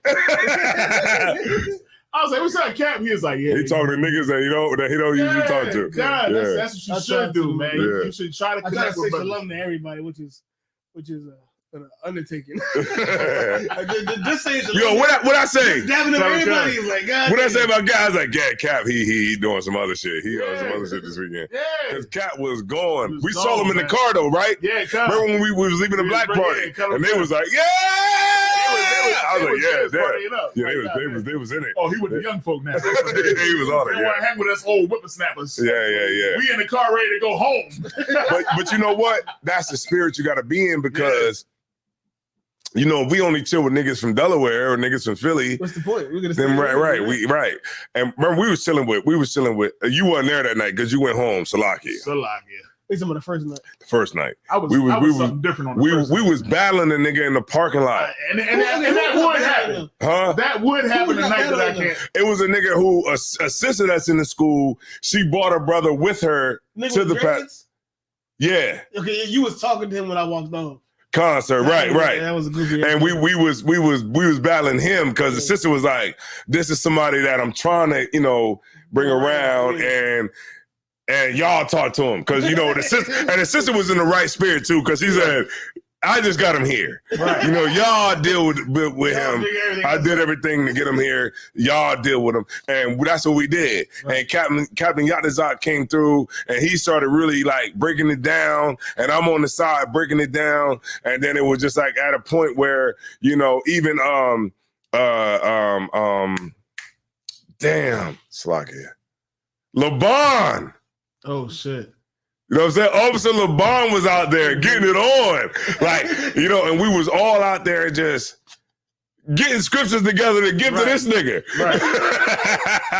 It was going to say it wasn't there one time. And it was just a great first night. I know that first night I was down there was great. That was a good first night. I think that was the best night I was there. That was the best night I was there. I know it's crazy because as soon as I came, the next day, that's the second time I seen you when you was like, see, as I wore every so time you go in the house, every so time you going early, something crazy happened. He was like, you would have loved last night. Guess what happened? I was like, what happened? You was like, a battle. I was like, fuck!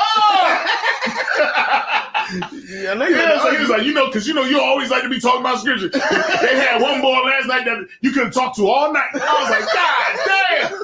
Yeah, because as soon as you left, it was a battle. God like damn, we was in the parking lot getting it on, and then the people from the across in the next hotel, they was like, "Shut the fuck up!" And I'm like, "Shut the fuck up, you fucking cracker!" And they was like, all right, well, whatever. Whatever. I was like, you shut the fuck up, you fucking crocker. It's like, damn, he racist.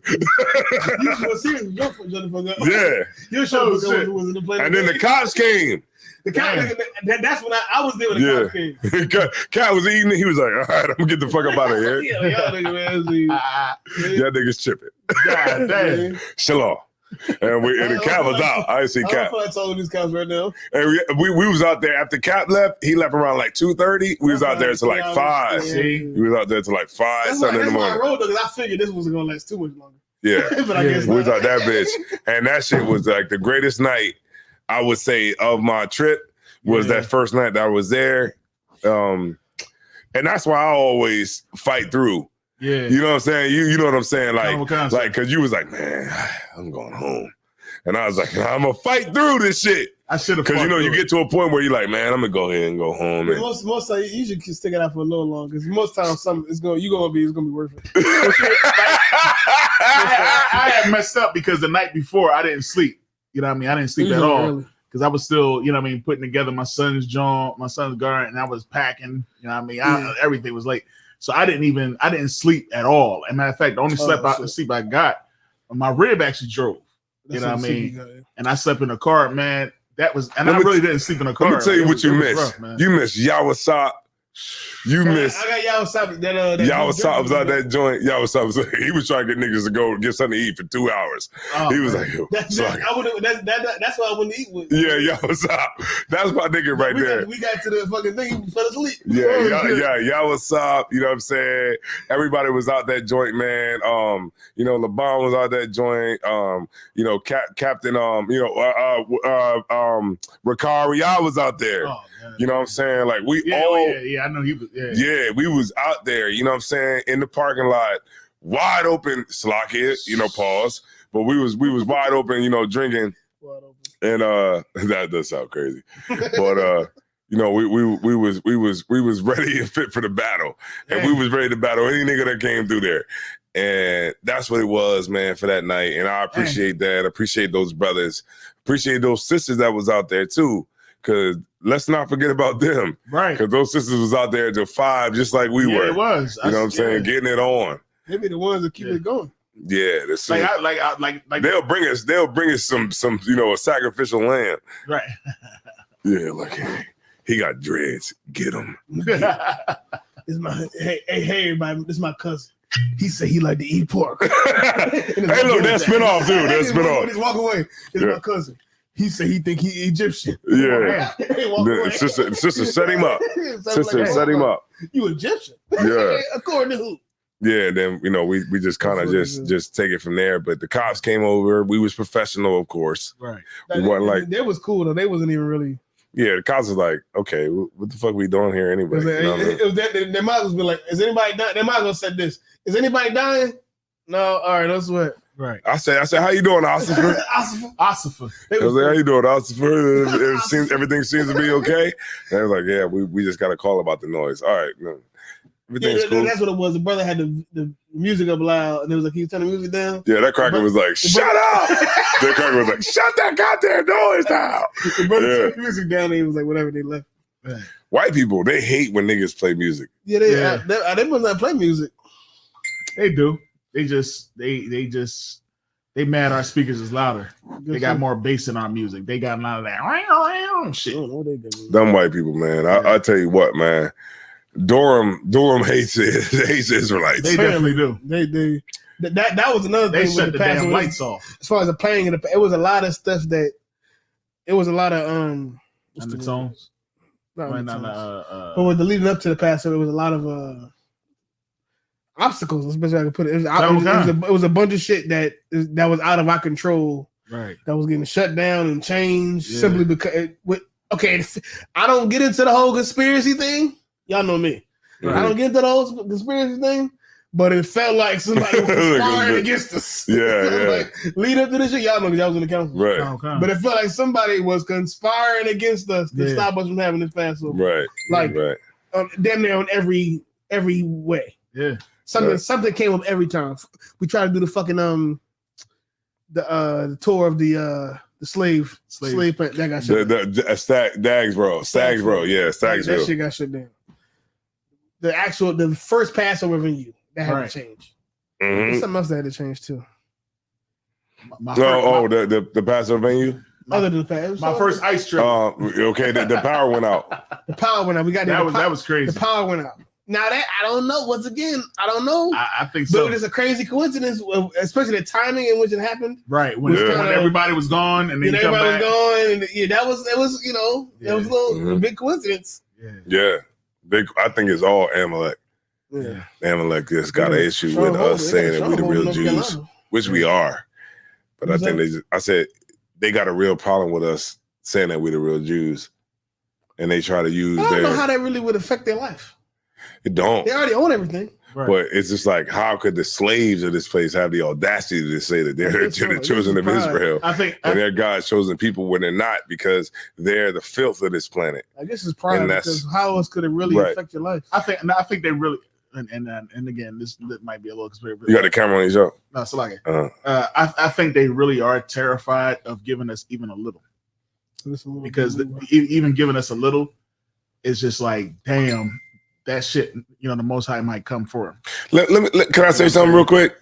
Jewish people, I'm going to say it like that because I'm going to say it right. I'm going to follow it up with something good, right? They converted, right? A long time ago. They converted a long time ago to Judaism, right? And they've held on to this for a long time, right? Because they never had to go through the curses of Deuteronomy. Right.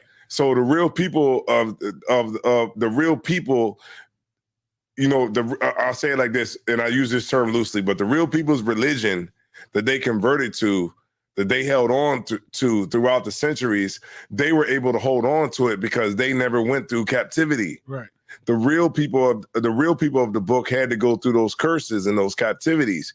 So now we here in 2024, and they're like, we are the real people. Mm-hmm. Because the real people had to go, the real people went through the curses, and they went through the slavery, and they went through everything, and they went through their culture being beat out of them through slavery and whips and chains and all that kind of stuff. So now when they look at it, standing from a standpoint as of now, in modern times, they say we're the real people, and they're not. But we really are. Right. We just went through the curses, and you didn't have to. You didn't have to, right. Right. And that's really what it is. And that's our identity. Yeah. Them curses is our identity. So the world looks at them like, yeah, they're the people, but they're really not. They just converted a long time ago and never had to get off of it because they never had to go through the curses like the real people. The average Jewish person hears what we say, hears what we do, and it feels like we're stealing from something. Mm-hmm. It's the average one that don't do no research. And even what I just said is even giving them a bone. Mm. You know what I mean? Even if you really look at it, what I just said is giving them a bone, is to say that you converted. We understand that you did convert, but the real people that you converted to, the real people's way of life that you converted to had to go into slavery, and that's how we lost it. Right. And you was able to maintain it because you didn't have to go through it. Okay. We got a question out here, man. Back to the Passover. It said, who had the best performance at the Black Party? Me personally, I liked what's the brother name? Nakawan? Yeah, Nakawan. You like Nakawan? Nakawan. I like Shar. Shar John was dope. Shar 2G. I think Shar 2G is focused. Yeah. I think he's definitely he taking it real serious. Yeah. Yeah. And I bought his CD, and I don't know how the hell I'm gonna play it. But I bought a CD. Wait, I do got a CD. I think I got a CD player. Where I'm playing this at? I don't know where I'm gonna play it. I'm probably never gonna play it. I got one in my car. I don't have a CD player. I think I got one in my car. Damn, we gotta say you should probably. You got a CD on there? I got a CD player in my regular car, but I don't never really in it like that.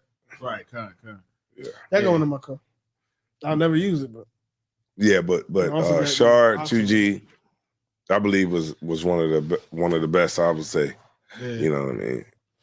So it's kind of unfair to kind of say Cat Nakata. That's why I didn't say it, because it's kind of unfair because it's like you already know. It's like that was one of the best. Okay, because it was. we talking about classics though. Right. You talking about they got classics. Like we already know all these. But I'm just talking about like the whole. Well, yeah, you're right. Everybody do know these joints. They got an edge because we already know all these. Yeah. I did walk up there for that, but Shard John was dope. You can't tell me that Shard 2G. He was like, no, that was dope. That was definitely dope. That shit was great. That shit was dope. That shit was dope. I fuck with Philly team too. But Cam Tower, he playing Cam Tower and Cam Nakata. They playing songs we've been listening to the past 6 years. Right. You know they shit. Like you get on that shit like, oh. Yeah. Like, I was a true fan of that. He played a song that we did a music video for like in 2017. Right. Mm-hmm. Like it's kind of like it was better. Yeah, it was great, but Damn. I like Nakamura. Yeah, Nakamura was like, we like, brotherhood is a weapon. It's a weapon. Oh, they better watch how you stab it. Yeah, that shit is dope. Another fire John. Yeah, I think. Well, you said Nakamura, I say Shar.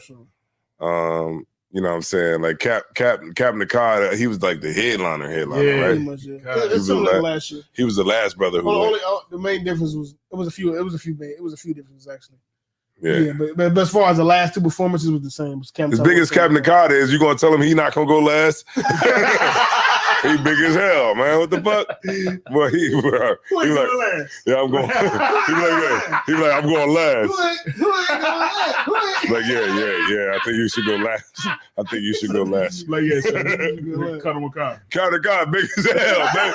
You see how big Captain Nakada got? God damn, Captain Nakada knocked the shit out of my ass. God damn, Captain Nakada big as hell. I didn't know he talked. He just rapped. That's funny as hell. Captain Nakada big as hell. He be like, look, I'm like, Captain Nakada, you want something to eat? He be like, yeah, give me a nigga with ketchup. God damn, he big as hell, man. He went with some Tabasco sauce. Yo, I'm not bullshitting. Captain Nakada big as shit.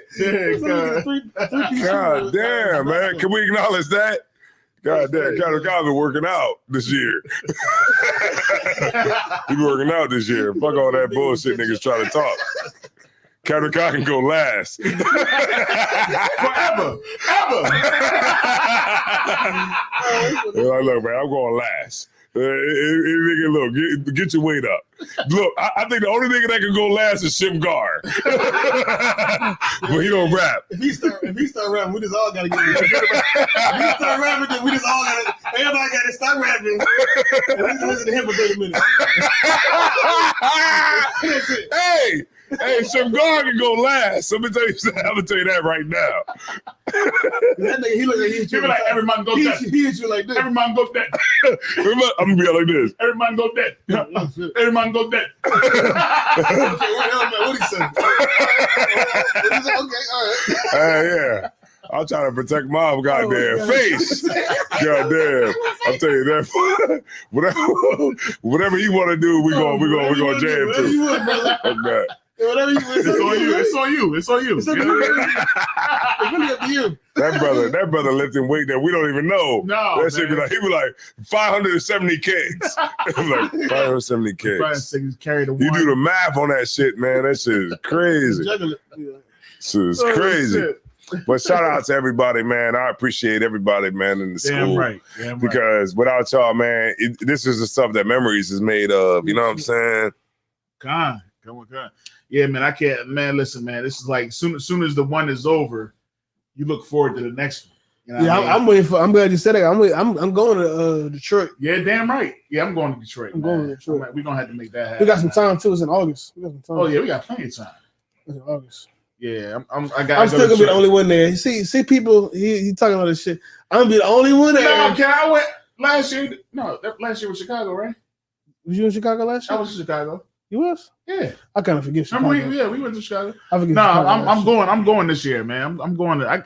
Come on, man. I'm definitely going to Detroit. I gotta go. I've been there one time years ago when they did a cookout before. Word. Detroit is too wild. I mean, I ain't been there before. I ain't been there after the pandemic. Okay. It's what, August, right? When is August, it? August 3rd. But wait a minute, but August is kind of late, right? It's late. It's later than usual.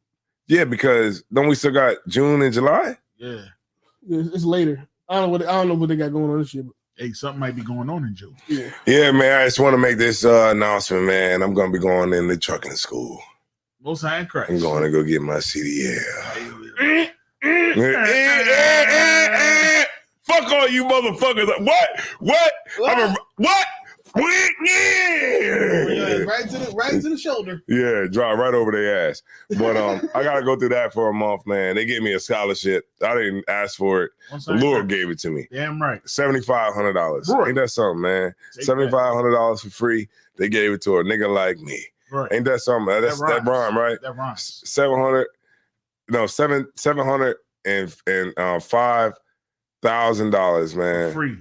Yeah. They gave it to a nigga like 75,000. No, not 75,000. 700. I mean, what is it? 7,500. 7,500. They gave it to a nigga like me. Damn right. And that's crazy because I didn't ask for it, but I gotta make this. I talked to y'all off camera, man, but that's really like my goal. Yeah. Is like go ahead and get it done, get it out the way, and just keep moving, man. Like I realize at this point in my life, you know, I'm not fighting it. You know what I'm saying? You know how like you could fight life sometimes, but fight what you know you're supposed to do. Yeah, you could fight it. Like I don't want to do that. I don't. They're like, yeah, you got a scholarship here to go to get your CDL. You're like, no, I want to be a preacher. Like, no, that's not what life is dealing you right now. Right. What life is saying is, nigga, go do this. Right. Get behind the truck and do this. Yeah, right. Do this. This is what you need to be doing. That's what life is telling you. So at this point, I be seeing them niggas in them track. They got that mic and they just be focused. So Cat gonna be walking around with a daggone headset on all the time. So you know, at this point, that's what I'm saying, man. Like I'm going with what life is telling me. Damn right. And it is what it is, man. You know what I'm saying? I put my trust in the Lord. That trucking is definitely profitable. That's definitely something. The logistics thing is definitely something you can get into without a bunch of school and a bunch of fucking years of tutelage.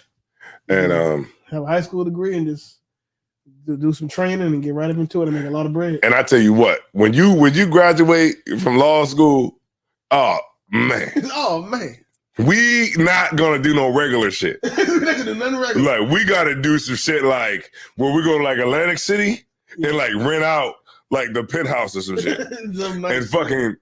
All right, I don't want to say that on camera. You know, the black party was something. Yeah, that gotta be the shit. When Cap graduate, it's gonna be amazing. We gotta be out on the beach. It's gonna be amazing, man. We gotta go out on the beach. Yeah. You hear me? Right near the beach. We gotta go out on the beach and have a great fucking time. Damn right. Because that is like an amazing feat. And it's gonna be dope when you actually do it, Cat. Matter of fact, with Cat, when you do it, I'm suing somebody right then and there. I'm suing somebody. I'm gonna find somebody. That's gonna be dope, Cat. When you graduate from, man, look, we got to fucking say, okay, we know we got shit going on in our lives, but this week we gotta just do that. Damn right. We gotta celebrate that. And we gotta go and do whatever the fuck we gotta do. And we already know how to get buses, right? You know how to do that, right? I do. We know how to do that, and we need to get a bus. I know just how to do it. And get on the bus and get down to Atlantic City. Get down there. We only need about one. And look, we can go to Atlantic City and go crazy in Atlantic City. Atlantic City would be dope. That should be dope. I think AC got better after the pandemic. Yeah, it'd be dope. And we can go and we can celebrate. We can eat some good food. Yeah. And just celebrate, you know, you just passing law school. Yeah. That's going to be dope. I can't wait for that. Yeah, it's going to be amazing. I'm going to stop everything I'm doing just to celebrate that. Damn right. Yeah. I'm coming on my last year now. First year now. Yeah. First year. Matter of fact, we should celebrate every year. God damn. That's hard work, man. That shit ain't easy. That is hard work, you know what I'm saying? That shit ain't easy. And it'd be so funny because we'd be at camp, they'd be like, why don't you just get a job? You know what I mean? Everybody doing something productive. Yeah. Everybody is contributing to society. Remember that one time? Yeah. That one time I was like, we should somebody get a job. This nigga a millionaire. This brother over here got the niggas is like, whoa. I gotta say my credit score. Yeah. This nigga got a 741 credit score. I'll make about this much. Niggas like, like, come on, man. You gotta tell them. Yeah, because you know what? They don't even care anyway. But we all make more than you. Most times I would say, this is my job. This so I can sound real crazy. Right. Mm-hmm. But I think that's some dope shit, though. We got some dope shit coming, and you know, and it's just gonna be amazing once we actually really get to see it as a realization. Right. Yeah. It's gonna be dope. It's a lot of shit. Cause we all working on shit that we doing for our lives. Damn right. Man. You know. And anything we do in our personal lives is only going to benefit the collective. Yeah, the collective. Why? Because we got brotherhood and sisterhood, and y'all better get some so you can be able to experience it too. Because you know, it's like if I win the lottery, we good. If you win the lottery, we good. We good. You know, if like you won the lottery, you did win the lottery. Yeah. And when you won the lottery, we got look. You see this microphone? Hold on, you see this microphone right here? You hear that? Yeah. Do I sound good? Yeah, that's because this nigga won the lottery. Niggas forgot about it. I forgot about that shit too. God damn. As our word said, whatever you want to get, just get it. His beard don't know what the hell. His beard don't know that. But he was like, whatever you want to get, just do it. And I was like, all right, well, bet. Well, let's get the good mics there. He's like, let's get the good cameras. Let's get the good mics. We need a roadcaster. I was like, come on, what car, sir? Yeah. And he told me too. He's like, yo, we won the lottery. And I was like, damn, word? He was like, yeah, let's get all the mics. And we did that shit too. And that's why the shit sound clear, man, coming through the mics, man. The water to Isaiah board, man. Most High in Christ, man. You know what I'm saying? Hey, but I don't know. Which y'all think? It's time to go or what? It's about it, man. What time is it? How many we got in there? I gotta take a leak. It's 11:42, though. We could go a little longer. I gotta take a leak though. We got like 15. Any worldly topics to talk about, like some random stuff that happened? Lil Uzi Vert. Oh yeah, that nigga. What happened to him? That nigga. Lil Uzi Vert, man, he was just acting gay. I thought he'd been acting gay though. Yeah, but he was acting gay recently. Yeah, man. Hey, here you go. Here go. Lil Uzi Vert is just gay. Can we just say that? Like he's just gay. I mean, that's what I picked. It's just gay. Like it's not hip hop. It's just gay. What he did? He went out. He was voguing, and he had a pocketbook, and you know how they do that. They lay back. They do that thing where the gay people they fall back on the ground. And stop it. Hold on. I was like, we man, gotta find that. We gotta pull that. Like, man, that shit. So he did the whole Vogue dance shit. Yeah, man. He was like spinning, and he fall back on the ground, and I'm like, man, I don't know what that was. Could have been some damn humiliation ritual or whatever the hell it was, but you know, that shit ain't hip hop, man. That shit is hip hop used to be like a masculine thing, but now it's just like some old, you just do whatever now. Yeah, some old gay shit, man. Nobody trying to hear that. So this is at a concert? Yeah, Coachella.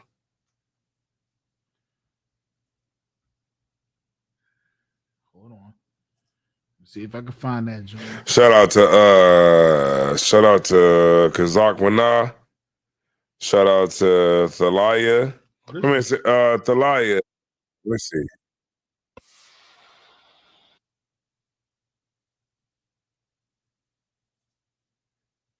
Yeah, Sawap. Shout out to Sawap. Shout out to Thalia. Shout out to Tazalaya. Shout out to Kazak Wana. Right. You know, Oklahoma, where the good old boys roam. You know what I'm saying? Shout out to and everybody, man. Swap, y'all. I already said that. Shout out to everybody, man. The Kamaya. You know, shout out to him, man. He did a great job with that damn lamb. It was like crazy, man. I mean, let's just give it up for, you know, him, because he actually had that shit like. This shit was so good. It was amazing. It was so good. Like I took my plate and was drinking the gravy from my plate because it was just that good. So shout out to him, man. I appreciate that. Yeah, man. Listen, man, that food was so good. Like I said, I ate a couple pieces the night before, and then when I went to the next day, I was traveling back home. And my rib, you know, she was doing a good thing. All right. She had good intentions. All right. She threw the joint in the microwave. You know what I'm saying? I was downstairs. I had packed the truck up like a DJ. I had everything all packed and tight. You know what I mean? And I'm in the driver's seat. I'm ready to rock. And then my red came and she gave me the plate. I wasn't paying attention. And evidently the grease must have came through the gravy came through the styrofoam into the bag, and I pressed the bag, and all of it just poured out all over the place, man. Yeah. And I still was out there like, yeah, yeah, because it was so good. You know what I mean? Good.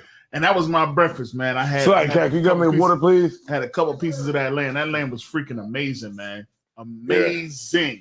Yeah. And you know, my rib, she wasn't able to attend that Passover, you know, for known reasons. You know, y'all know how that go down. But I was able to bring some back to her on the Feast of Unleavened Bread. Wow, She was just like, this lamb is amazing. She is like, I'm glad I was able to get some because she had to eat the regular folks' lamb on during the day of the Passover because you got to get your lamb in. You know what I mean? It's a must. So she had lamb chops. But when I came home, you know what I mean, on the Feast of Unleavened Bread, and I had the lamb from our joint, she was like, "Oh, this is way better." A word? Yeah. My rib. His rib. Yeah. Because she couldn't attend the Passover because she, you know what I mean? Yeah. She was on her joint. So she still made sure that she got some lamb chops. She had, word. She went and got some lamb. They brought her some lamb. And then what I'm saying is, she said when she tasted the lamb from the Passover, she said this was dope. She said it was way better. It was good. Damn, that's dope. Because it was smoked. I mean, that meat was smoked to perfection. You remember when we the day before, was it the day before? When we had to get everything out, like we smelled it raw, like coming off of that. I was like, oh, it's gonna be on tomorrow, bro. Like, I just knew that lamb was gonna be amazing the next day because we smelt it. You know what I mean? Just raw, and you smelt the smoke coming off of that. You like, damn, this brother seasoned the hell out of this. I can't wait to, get a piece of this. You know what I mean? When it's cooked, man. Yeah, and to come on, he definitely know what he's doing. Definitely know what he's doing. That meat was tender. Everything was just right with that, man. Good night. He had that good cut lamb right there. Okay, what we got here? But you got so you said Lil Uzi Vert. I was looking at this bull. Okay, so he said, shout out to the Shamar. Something else that happened too. Shout out to the kitchen staff. Garcia and Devin Haney. Can you drop a bomb for the kitchen staff and drop a bomb for the Shamar department? Damn right. But also drop a bomb for the wine department too. You damn right. Gotta get that. Hold on. Before I drop a bomb for the wine department, I gotta drop a bottle pop and then a bomb. Shout out to to that department because we kept the line down the whole night. The whole Black what I'm saying? Night. Nobody came through that was wanting any liquor. We got it on. Brothers drunk everything, even the gin. That's crazy. Brothers drinking gin is crazy. There definitely was a lack of lines.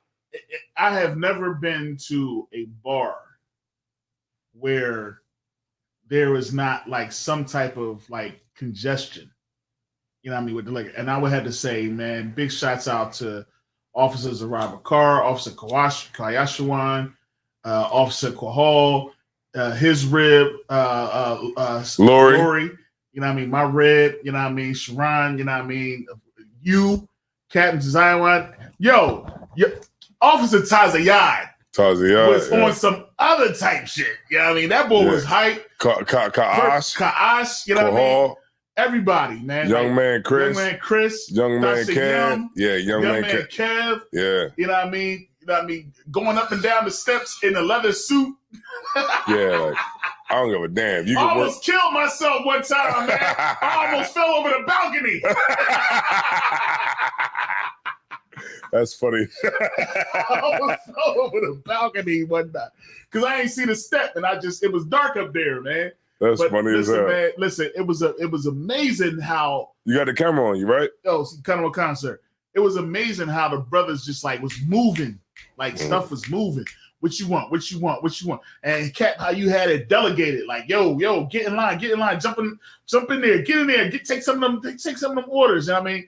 And it was just flowing, man. Like everybody got a drink. How my man Chris, young man Chris, was up in that joint. Now Chris don't talk to nobody. You know what I mean? This boy was up there like this in the beginning of the night. He was just standing there with the bottles of water. And then after a few minutes, after the music started hitting, he started going like this. Yeah. You want the water? You want the water. Man, listen, man. It was dope, man. Big shouts out to UPK Delaware. So Wop said, what's up with the bar at the hotel? It never opened. Yeah, I don't know. Yeah, it never opened because. Oh, he's talking about the bar. That bar, it never opened. I thought it was gonna open too. Yeah, it probably would have opened if, like, probably we went back there and maybe. No, but I thought they had like a bartender or something. Yeah, that's what I thought. Yeah, it's like hell no, nigga, y'all get it on your own. we don't really want y'all here anyway. Right. We heard from the place where y'all having it at, and they don't want y'all there. Right. So what we big going? Shouts out to the Lamb. Tazaliah was carrying around the whole trip. You know what I mean? What was that about? Because there was a rumor. This is the other thing that happened. There was a rumor that the Black Party, they got somebody told them that we sacrificing. That we was gonna sacrifice a lamb at the Black Party. Goofy. And they called like worried, like trying to make sure that wasn't gonna happen because they can't do nothing like that. So somebody started a rumor or said something or did something to the venue to making them think we were gonna sacrifice, have a live animal sacrifice. That's just handicap at the Durham Armory. That's just somebody trying to once again stop us from doing what we was doing. And we ain't even sacrifice a stuffed animal. Nope. So she had the stuffed lamb around just as a joke. Right. It was a joke because they say we want to bring a lamb there and kill it. Mm-hmm. That was the lamb we supposed to kill. He found mercy. Yeah. Don't make no damn sense. Mm-hmm. People say anything. It's just like you said. It was so many things that just kind of came up. It was a lot. That's one thing I forgot. It was a lot of things that happened. Yeah. That was people trying to stop us. Somebody trying to stop us. I don't know if it was the same people or if it was a concerted effort or what, but definitely somebody trying to stop us. From the venue, the Passover venue, the Black Party, the shit with the power, the land, the Stagville plantation tour we couldn't do. There's a lot of shit. Yeah. Brother asked, he said, y'all think the hotel was shut down electricity on purpose? I don't know. I mean, I think it's all conspiracy. I know it's possible, but it just feels very like why didn't it happen during the day? Right. Or why didn't it happen like another night? Yeah, and everybody was there. That one night. I'm an electrician. Yeah, why happened that night? And that shit was out. Right. It was cool next door, across the street, up the street. Yeah, and that's nothing. It was only that building. Right. You would think, if it was a powder outage, at least in the neighborhood. Right. At least that building. The traffic light would have been out of something. Yeah, it was that. It would have made more sense to me if it was a powder outage in the whole neighborhood or something like that. Right. It was that one building.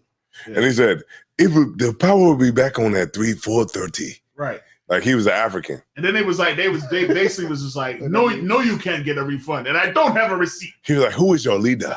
Who is your leader? He was like, damn, what does that smell? I was like, yeah, that's the oil that we got on. Then I farted. And he was like, what is that fragrance you're wearing? It smells lovely. Yeah. But the African. The Africans. Yeah, they was what is that fragrance you're wearing? So they didn't give any type of conversation. The power came on at like 4:50. Yeah, I woke up and the power was on. I went to sleep, sweating like a motherfucker, hot. That's crazy. And then I woke up because I got cold because the power came on and the air started coming. That's crazy. They always fucking with us. And especially North Carolina. Yeah. Especially North Carolina don't like us. We don't want no niggas in South Carolina. Remember Chicago did some shit too, remember?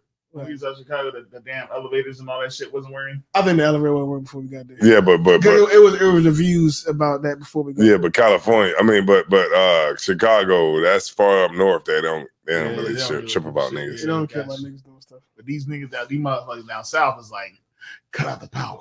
In North Carolina, I don't know. Maybe they'll leave. Yeah. And I usually don't even believe in stuff like that, but it just seemed like it was weird. Yeah, it seemed like it was weird. Like, why ain't shit happen like the day before? Or the day like that was a crazy time for it to happen. Well, damn it, all of us was at elsewhere. Mm-hmm. But we kept it moving, man, because we don't give a fuck about you motherfuckers, man, and all your motherfucking tactics. Tactics. Yeah, that only makes us go harder. Damn right. The idea that somebody is trying to stop us from doing anything only makes us fight harder to get it done. That's right, man. Damn right. Now I have more motivation. So Lil Uzi Vert is gay, and we can just move on. He very. What about Ryan? So y'all want to talk about the Ryan Garcia? I didn't I don't really give a fuck. All right, see, I'm begging with boxing though. You know what I'm saying? I didn't expect the guy to win. But the Lord was with Ryan Garcia. There's nothing really profound to say about it. Well, what I would say is the one thing that really stuck out to me about that fight was, all right, number one, of course, Ryan Garcia. They wasn't expecting him to win like that. No, I'm still surprised he won. I'm not. What I am surprised at is he said something that was kind of profound to Devin Haney's dad. He said and I remember when he said it, and I didn't believe it was going to be like that until the boy Devin Haney started talking trash about, I'm gonna meet you in the middle of the ring, right? Mm-hmm. And I know, like, he's really a heavy hitter if he's overweight, like at a certain weight. So what he said, when Garcia is, and come and find out, 3 pounds. Devin Haney was like over like 11 to 15 pounds overweight. He was? Yeah. Why the fuck they ain't talking about that? They didn't. They all talking about Garcia being 3 pounds overweight. Yeah. 3 pounds ain't Devin shit. Haney was actually heavy. He could have lost that in a day. Exactly. 3 pounds ain't shit. Now the crazy part is that the boy Garcia said to his pop, he said, yo, it's 3 times. You gonna need to stop this fight. He said, we're gonna really see if you really care about your son. So like, but the way he said it though, it kind of sounds serious, like, damn. He said, we really gonna see if you care about your son. And like I didn't believe, like I thought he was talking crazy. I just like everybody else.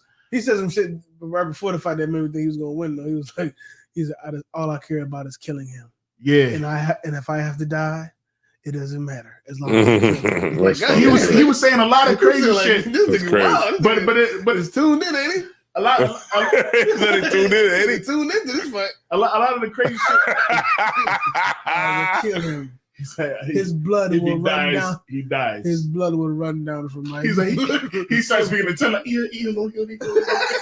like going on. Yo, that's funny.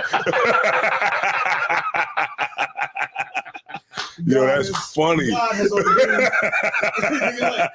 has ordained this sacrifice.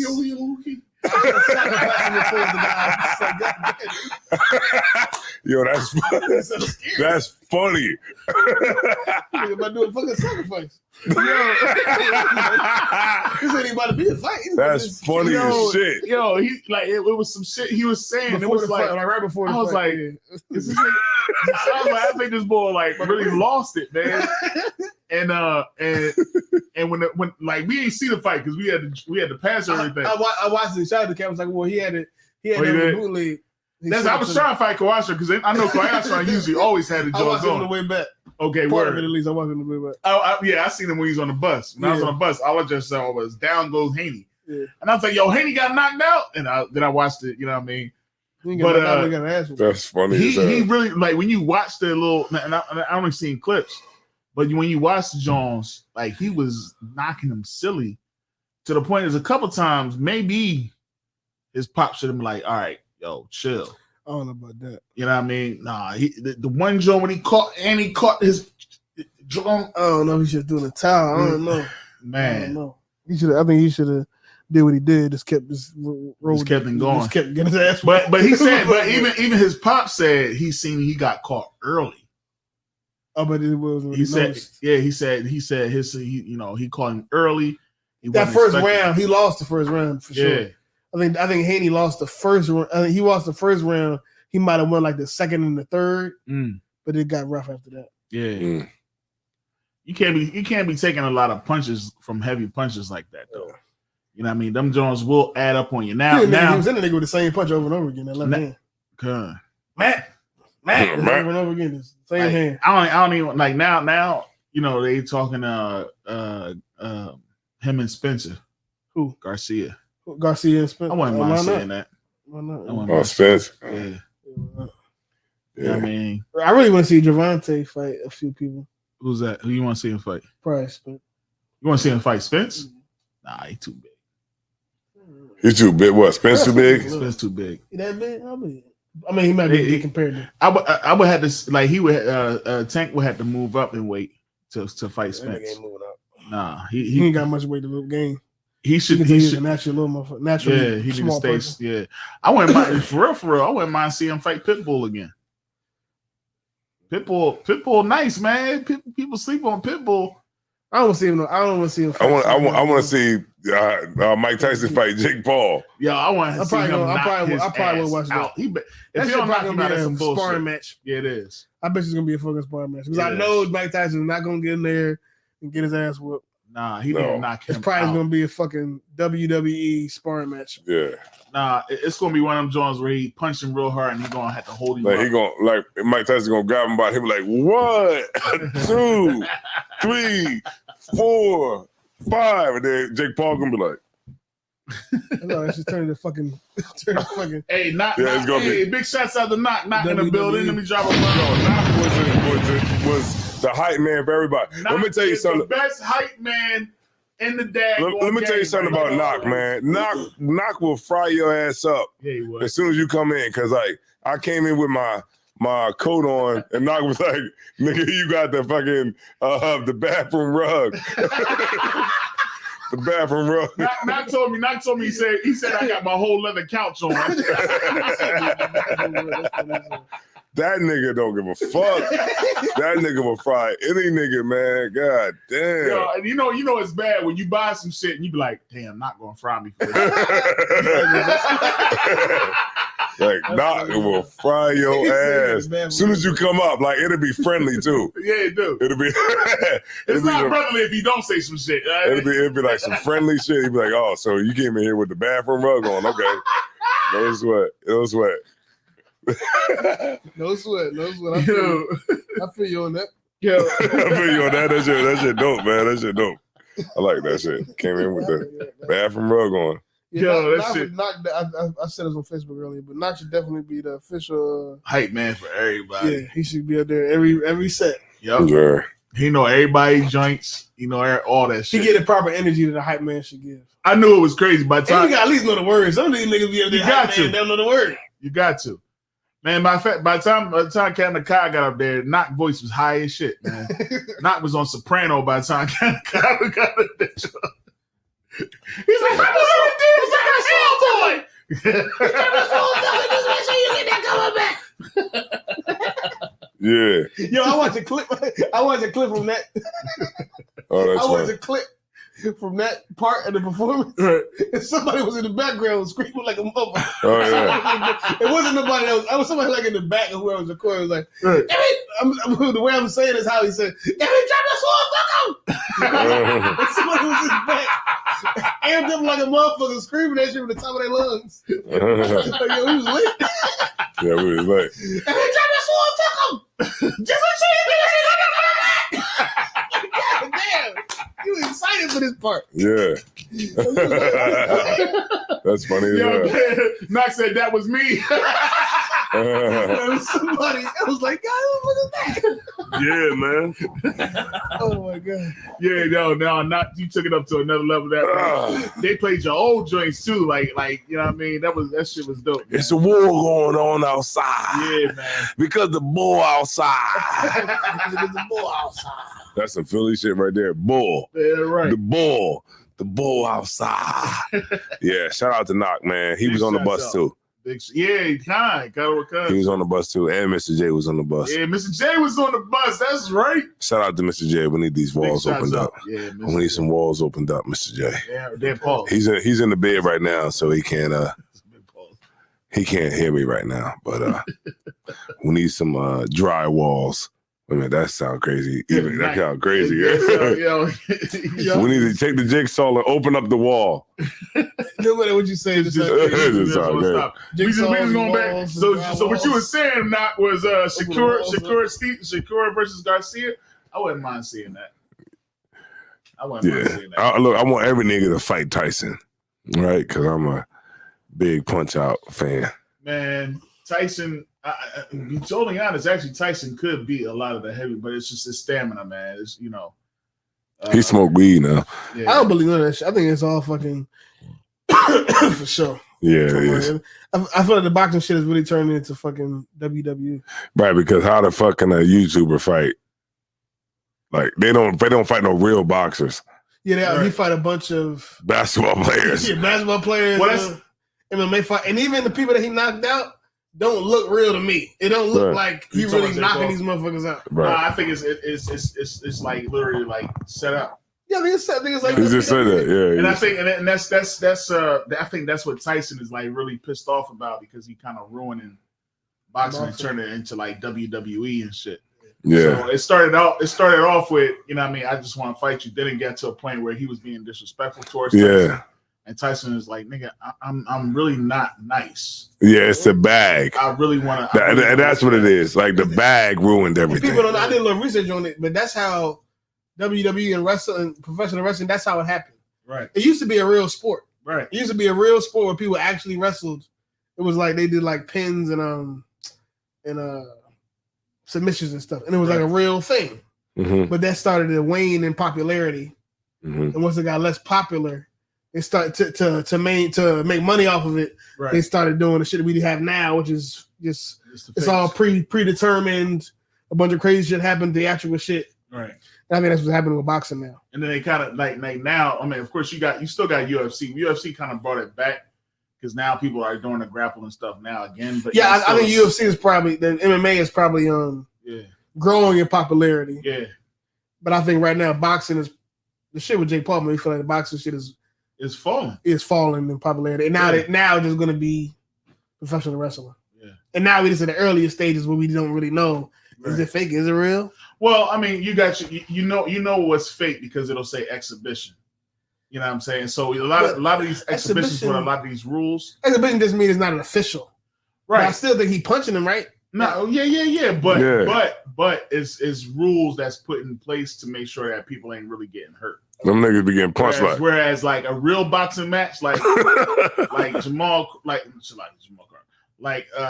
Bud Crawford, you know what I mean, Errol Spence, like them dudes, they really fighting. But the problem is that dudes ain't jumping in the ring like that. You know what I'm saying? Like now, like I would say that nowadays versus how it used to be, like people are jumping in the ring in a prime. Like you wouldn't have seen like it took a lot for like all right, the time during Sugar Ray Leonard and them, like they was jumping in the ring during a prime. You would see a Roberto Duran versus Sugar Ray. You would see a Sugar and Hitman Hearns, you know what I mean? But then it got to a point where like the top fighters wasn't jumping in the ring. They was more caring about the bag and staying healthy. You know what I'm saying? That's what was going on. So they would kind of like steer away from it to where it almost would look fake. It's real, but it's just like, well, why you want to why you not fighting the best? If you're the best guy, why you ain't fighting the next best guy? Exactly. And Mayweather was kind of bringing that back. Yeah, because he go fight everybody else but the bad guy, the best guy. Who? Mayweather. Nah, Mayweather was fighting. He was fighting other people like. He would fight this person, that person, then go back and fight this guy. The only person he waited on really was Pacquiao. Yeah, but he pretty much fought everybody though. Pacquiao could punch from the side. That fucking heathen was like, yeah, he was doing like, bow. He was very orthodox. Yeah, he'll punch you very like orthodox. He punched you like this. Yeah. They slow it down. They'd be like, bow. Right. He wasn't even looking at him. Yeah, like, it was crazy. The Mexicans was fighting. Them Spanish boys, they was fighting. Like the time when freaking not Mayorga, what's the bull? Shoot, I can't think of it. But it's a couple of the Mexican bulls. They was just fighting like crazy. Even De La Hoya had to get in the mix. Vargas was getting in the mix. All them dudes was like they was really fighting. You know what I mean? And then of course you was every now and again you would see a Mayweather jump in the joint, and you would see like a Jermaine Taylor. Everybody was jumping the joint. Now, like you got Tank. You know what I mean? He done fought. Well, he done fought a couple people. I know. I'm a boxing. He should have fought the nigga that whatchamacallit just fought. Who? Devin Haney. He should have fought Haney first. He got to like more. They wait shit. Yeah, that's the thing.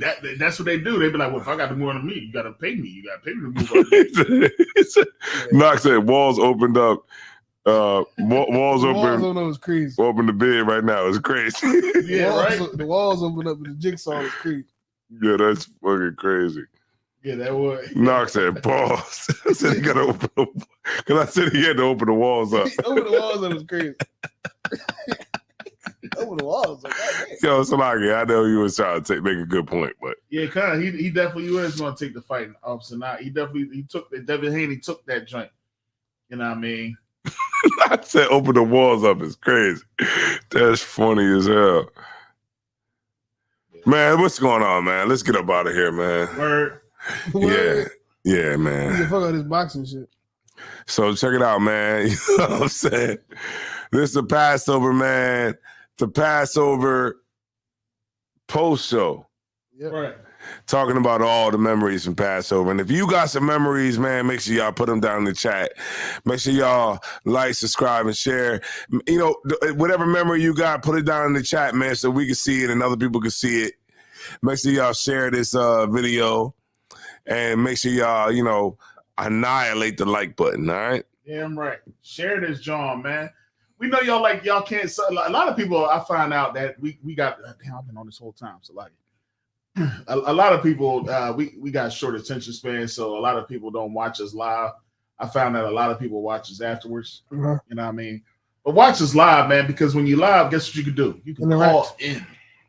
You can call in. You can interact. You can put something that you want to talk about. You know what I mean? Stuff that you might have seen during the week. You know what I mean? Stuff that's going on with this whole war. You can get intelligent responses. We got two captains up here, Captain Zion and Captain Ariat. And they're genius, man. Genius. So yeah, man. They're genius, man. So y'all should always interact and share, man. Like, subscribe, and share. We out here for our brothers and sisters with a new consciousness. Right. You know what I'm saying? Because a black man has a different kind of funk. You understand? So we out here.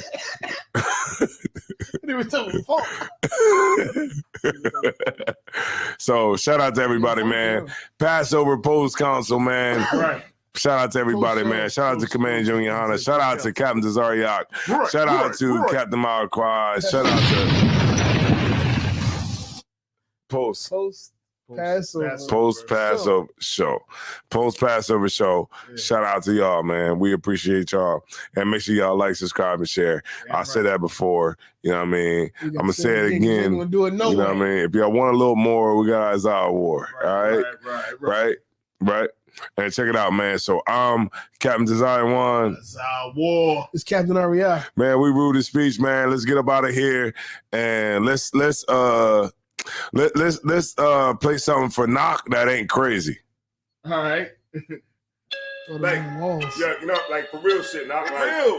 This is a motherfucking dance song, man. Dance song. Type of shit you throw dance on. And Latrice. Type of shit you, man, when you do it, it's just dance song, man. Yeah, real shit. You became Design One. If you make the right choice, we can get in the win. If you make the right choice, we can get in the win. If you make the right choice, we can get in the win. Goddamn right, yeah, we back again. If you make the right choice, we can get in the win. If you make the right choice, we can get in the win. If you make the right choice, we can get in the win. Goddamn right, yeah, we back again. Yo, let's cut through the BS and give me your number. UPK, you know I'm under. You're rolling with a priest, go the least, satin sheet. Make sure you feel the beat. If I ask you, are you single, and you say you got a man, I'ma have to dipset. Kill a can. In other words, I'ma have to scram. Basically, go home to your man. If you're really single, I can promise you this. If you make the right choice, we can get in the win. I can tell by your face that you're ready to win. We can take this shit worldwide from here to Berlin. Fuck that. Where you from, nigga? 302. Later on, you can show me what that Grey Goose do. As a matter of fact, it's all on you. This is chestnut checkers. Make your best move. Can't really dance. I got that fire on me. Gotta stay prepared in case a nigga ride on me. Make sure you solid. Don't switch sides on me. And don't listen to your girl. They tryna lie on me. Put her back on the wall, go ahead and work it out. Put her back on the wall, go ahead and work it out. Put her back on the wall, go ahead and work it out. Shorty, do what you do, go ahead and twerk it out. Make the right choice so we can get in the win. If you make the right choice so we can get in the win. If you make the right choice so we can get in the win. Goddamn right, Cap, yeah, we back again. If you make the right choice so we can get in the win. If you make the right choice, we can get in the win. Goddamn right, Cap, yeah, we back again. If you come into the school, it's gonna take you 6 months. Another 6 months, I can eat you up a lunch. And if you want the real, you gon' get it right now. When I'm out of town, you can hold this spot down. I know that you think that niggas is the same. Then you met me, that's when your life changed. Shit, you don't even got the same name. Yeah, I guess the generals are playing. Put it back on the wall, go ahead and work it out. Put it back on the wall, go ahead and work it out. Put it back on the wall, go ahead and work it out. Shorty, do what you do, go ahead and work it out.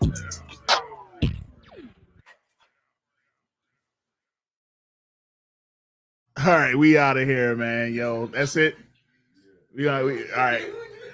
I was playing Captain Desire Wine John real quick. All right, man. We out of here.